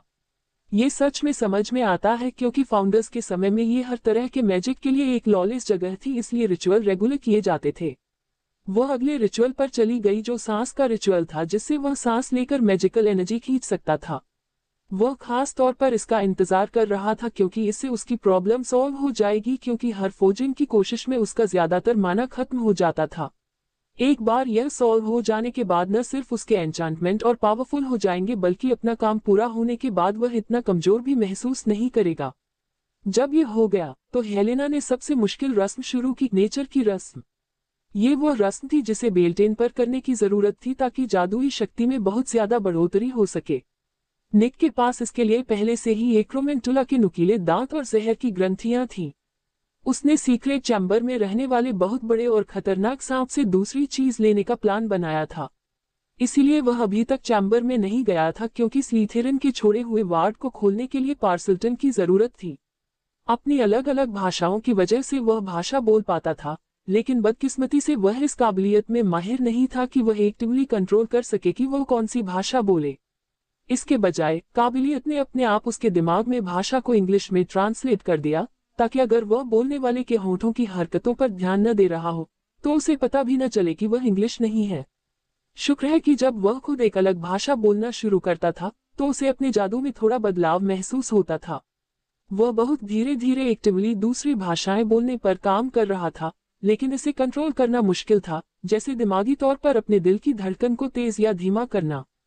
हाँ, यह मुमकिन था, लेकिन इसके लिए बहुत ज्यादा मेंटल कंट्रोल की जरूरत थी जो लगभग अमानवीय था। एक नई भाषा लिखना सीखना उसके मुकाबले बहुत आसान था क्योंकि वह अपने दिमाग में उन्हें ट्रांसलेट करने की काबिलियत के बावजूद अक्षरों को साफ साफ देख सकता था। उस समय यह सिर्फ याद करने और भाषा के लिखे शब्दों से खुद को परिचित करने की बात थी और वह तैयार था। उसकी एवियन डोमिनियन काबिलियत ही अकेली ऐसी थी जिसे ट्रेन नहीं किया जा सकता था क्योंकि यह काबिलियत कम और हायरार्की का मामला ज्यादा था। जब वह हेलेना के रिचुअल्स में बदलाव करने का इंतजार कर रहा था तो निक सोच रहा था कि सिस्टम से अपना मिशन पूरा करने के लिए उसे कौन सी अंगूठी बनानी चाहिए। मैं बेसिलिस्क की नजर रोकने के लिए कुछ बना सकता था, लेकिन सच कहूं तो उस चीज को उस एबिलिटी का इस्तेमाल करने से रोकना मुश्किल नहीं होगा। मुझे बस उसके सिर को एक बैग या ऐसी ही किसी और आसान चीज से ढकना होगा ताकि वह बेअसर हो जाए। मुझे हमेशा यह मजेदार लगता था कि बिना किसी असली खतरे के उसकी सबसे खतरनाक चीज से निपटना कितना आसान था। उसने हंसते हुए सोचा, ये सच भी था क्योंकि इस काबिलियत को असरदार बनाने के लिए किसी न किसी तरह से आई कांटेक्ट जरूरी था। ऐसी चीज को पूरी तरह से रोकने पर यह काबिलियत ज्यादातर नुकसान न पहुंचाने वाली हो जाती है। जाहिर है, बड़ा सांप आपको अपने सिर पर बैग रखने नहीं देगा, लेकिन ऐसा करने के लिए 100 अलग अलग तरीके इस्तेमाल किए जा सकते थे। अगर मैं सच में सस्ता होना चाहता तो मैं बस कुछ मुर्गे ले सकता था और उन्हें कंचों में बदलकर चैम्बर में फेंक सकता था। जैसे ही रिडल उसे खोलने की कोशिश करेगा, जिससे जानवर मर जाएगा। उसने सिर हिलाते हुए सोचा। ये बहुत मजेदार था कि एक बार जब आपको पता चल जाता था कि आप बेसिलिस्क का सामना कर रहे हैं, तो उससे निपटना कितना आसान था। हालांकि रिडल थोड़ी प्रॉब्लम हो सकता है क्योंकि अपने पुराने रूप के विपरीत वो पागलपन से परेशान नहीं है। इस पॉइंट तक उसने शायद गिन्नी की लाइफ फोर्स से खुद को जोड़ना खत्म कर दिया था और उसे कुछ हद तक कंट्रोल कर लिया था। मैं बस तब तक इंतजार कर सकता था जब तक हैरी डायरी नहीं ले लेता ताकि उसे छीन सकूं, लेकिन उस पॉइंट तक ये नहीं कहा जा सकता कि मेरी मौजूदगी के कारण चीजें किताबों से कैसे अलग साबित होंगी। निक ने ये सोचकर भौहें चढ़ाईं। उसे भी दोषी नहीं ठहराया जा सकता था क्योंकि वह यह मान सकता था कि पागलपन से पहले का वोल्डेमॉर्ट का ये रूप एक चालाक और बुद्धिमान इंसान था। ऐसा इंसान अपने आसपास के किसी टैलेंटेड इंसान से पैदा हुए खतरे को नजरअंदाज नहीं करेगा। हालांकि वोल्डेमॉर्ट का ये रूप अपने पुराने रूप की तरह ही घमंडी था, लेकिन वह किसी भी तरह से इतना घमंडी नहीं था कि वह लापरवाही करे। ये तब साबित हुआ जब 50 साल पहले हमले तब बंद हो गए जब हैग्रिड को उनके लिए फंसाया गया। स्कूल में आतंक मचाने और डंबलडोर के पकड़े जाने का खतरा उठाने के बजाय, जो आज के वर्षन से कहीं कम पैसिव था, उसने अपनी छुट्टी ले ली। बेशक ये कहा जा सकता है कि उसने अपना मकसद पूरा कर लिया था और इसलिए उसे हमले जारी रखने की जरूरत नहीं थी, लेकिन इससे ये सवाल उठता है कि उसका मकसद क्या था। ये पक्का हैग्रिड को स्कूल से निकलवाना नहीं था, क्योंकि इसके और भी आसान तरीके थे। ये डंबलडोर को भी बाहर निकलवाना नहीं हो सकता था, क्योंकि अगर ऐसा था तो वह साफ तौर पर फेल हो गया था। नहीं, सबसे अच्छा एक्सप्लेनेशन ये था कि उसे एहसास हुआ कि डंबलडोर उसके पीछे है और उसने छिपने का फैसला किया। घमंड में अंधा कोई ऐसा कदम कभी नहीं उठाएगा, इसलिए मुझे खुद पर होने वाले किसी भी हमले पर नजर रखनी होगी। निक ने सीरियसली सोचा, जिससे उसे एक डिफेंसिव रिंग का आइडिया भी आया, जिसे देखकर वह मुस्कुराए बिना नहीं रह सका। यह अब तक का सबसे क्रेजी आइडिया था जिसके बारे में उसने कभी सोचा भी था, सिवाय उस समय के जब उसने वर्ल्ड रिंग बनाने की कोशिश की थी और कुछ ऐसा बनाया था जिससे उसका एक हिस्सा मिट गया था। ये कुछ हिस्सा था जिसके बारे में कोई नहीं सोच सकता था कि उसके पास ये होगा, क्योंकि यह सच में एक अजीब बात थी। निक एक ऐसी अंगूठी बनाना चाहता था जो एक बड़े थंडर एट्रोनेच में बदल जाए और एक आर्मर्ड वॉरियर का रूप ले ले। ऐसा करने के लिए उसे पहले कुछ स्टेप्स पूरे करने थे, लेकिन उसकी राय में फाइनल प्रोडक्ट पूरी तरह से इसके लायक होगा। पहला स्टेप बेशक यह था कि उसे एट्रोनेच फौज का अपना वर्जन बनाना था। इस हिस्से की प्लानिंग वह तब से कर रहा था जब उसने गर्मियों में इस मामले पर किताब खरीदी थी। फौज के ओरिजिनल ब्लूप्रिंट के उलट, निक का वर्जन 5 जुड़े हुए लेकिन एक दूसरे को छूने वाले नहीं रिंग्स का एक सेट होने वाला था। जब ये रिंग एक्टिवेट होंगी, तो ये जमीन के ऊपर तैरेंगी और एक गोले की तरह एक दूसरे के चारों ओर और अंदर घूमेंगी। बाहर वाला रिंग खास तौर पर दूसरों की जादुई प्रोसेस को फ्यूल देगा। सेट में अगला रिंग एक स्टेबलाइजिंग एजेंट का काम करेगा जो फॉर्मेशन के सेंटर में बेशक बहुत ज्यादा माना को शांत और न्यूट्रल रखेगा। आखिरी 3 रिंग्स में से हर एक ओरिजिनल फौज के 3 खास प्रोसेस में से एक को एट्रोनिक्स बनाने के लिए अपनाएगा। ये रिंग्स मिलकर ओरिजिनल एट्रोनेच फौज का थोड़ा अपग्रेडेड वर्जन बनाती, जिससे निक अपना हुंडा महतर करजने वाला योद्धा बना पाता। लेकिन उसे बनाने से पहले उसे अपना एट्रोनेच फौज बनाने के लिए जरूरी सामान इकट्ठा करना था। उसने जो सामान चुना, उसकी लिस्ट में एडामेंटाइट, स्टार मेटल और मित्रिल इतनी ज्यादा मात्रा में थे कि उनसे 1 दर्जन फीट लंबे और 1 इंच मोटे छल्ले बन सके। आखिरी 2 सामान वह अपनी बहुत सारी दौलत का इस्तेमाल करके खूब खरीद सकता था। लेकिन स्टार मेटल एक बहुत ही दुर्लभ सामान था जिसे खरीदा जा सकता था, लेकिन उसकी कीमत इतनी ज्यादा थी कि उसकी जेब भी काफी हल्की हो जाती थी। लेकिन इस प्रॉब्लम का एक सॉल्यूशन था जिसे ज्यादातर हालात में पूरा करना बहुत मुश्किल था। उसे ग्रह के चारों ओर घूम रहे कई उल्कापिंडों में से एक को गिराना था जिसमें मेटल था, बिना गलती से एक बड़े एरिया को नुकसान पहुंचाए। आप मानेंगे कि एक सिंपल मोमेंटम हटाने वाला स्पेल काम करेगा, लेकिन प्रॉब्लम यह थी कि कोई चीज जितनी तेज चल रही थी, उस स्पेल ने विजार्ड से उतना ही ज्यादा माना लिया और उल्कापिंड के हमले सच में बहुत तेज होते हैं। निक मुश्किल से उस चीज को हिला पाता, फिर उसकी एनर्जी पूरी तरह खत्म हो जाती और फिर वह बेबस होकर देखता रहता कि कैसे वह जमीन में मीलों लंबा गड्ढा बना देती है और इस प्रोसेस में शायद उसकी मौत हो जाती। उसके पास कोई चारा नहीं बचा था, इसलिए वह बस हिम्मत जुटा सकता था और अपनी जरूरत की चीज पाने के लिए काफी पैसे खर्च कर सकता था। जब तक वह उसका इंतजार कर रहा था, उसे एबोनी का एक छोटा सा टुकड़ा खरीदने के लिए पॉइंट्स जमा करने थे। उसे एबोनी की जरूरत थी ताकि वह अंगूठी बना सके जिसमें उसका बड़ा एट्रोनेच रखा जा सके, ताकि हर बार जरूरत पड़ने पर वह मास हिस्टीरिया न पैदा करे। लेकिन एक ज्वेलर से एबोनी का पिन खरीदने में पूरे 20,000 पॉइंट्स लगते थे, जो उसके स्टैंडर्ड के हिसाब से बहुत ज्यादा थे। स्पेशल मैजिक इतना एडवांस नहीं था कि वह ब्लैक होल को फाड़कर डायमेंशन पार करने से ज्यादा चांस रखता, इसलिए उसने सस्ते में कुछ ब्लैक मेटल चुराने के लिए निरन की दुनिया में एक पोर्टल बनाने की कोशिश की होगी। ये भी आसान हिस्सा था, क्योंकि अगर वह किसी भी वजह से किसी तरह सफल हो जाता, तो उसे वहां कम से कम 2 दर्जन भगवान जैसे लोगों से निपटना पड़ता जो निश्चित रूप से उसकी इंटरडायमेंशनल लूटपाट पर ऐतराज करते।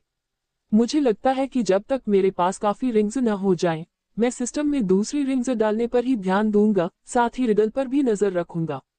निक ने गंभीरता से सोचा और प्रोजेक्ट को बाद के लिए कुछ समय के लिए टाल दिया। अभी के लिए मैं अपने स्पेल वर्क को कम से कम 7वें साल के लेवल तक बढ़ाने पर ध्यान दे सकता हूँ। उसने यह फैसला किया और स्टीव को डस्क से अपने दूसरे कंधे पर बिठाकर खड़ा हो गया। हेलेना ने उसे थोड़ा कंफ्यूज होकर देखा, लेकिन वह बस मुस्कुराया। नाश्ता करने के लिए ग्रेट हॉल जा रहा हूँ, क्या तुम शामिल हो सकती हो? उसने शरारत से कहा और उसने तुरंत लिखना बंद कर दिया। अपना शरीर वापस पाने के बाद हेलेना ने कभी भी खाने का ऑफर नहीं ठुकराया था, हालांकि वह हमेशा छिपकर खाती थी ताकि उसके शरीर में होने की खबर न फैले। निक के लिए अब इसकी जरूरत नहीं थी। असल में इसका ठीक उल्टा जरूरी था, क्योंकि वह इस जानकारी का इस्तेमाल करके दूसरे ताकतवर भूतों को अपनी सेवा के लिए लुभाना चाहता था। वर्कशॉप का दरवाजा खोलते हुए निक एक पल के लिए रुका, क्योंकि उसे अपनी ऑक्यूमेंसी शील्ड में बदलाव महसूस हुआ। ध्यान से उसे चेक करते हुए वह मुस्कुराया, क्योंकि उसने पाया कि यह आखिरकार जम गई थी, जिसका मतलब था कि वह आखिरकार अपनी सुरक्षा की दूसरी लेयर बना सकता था।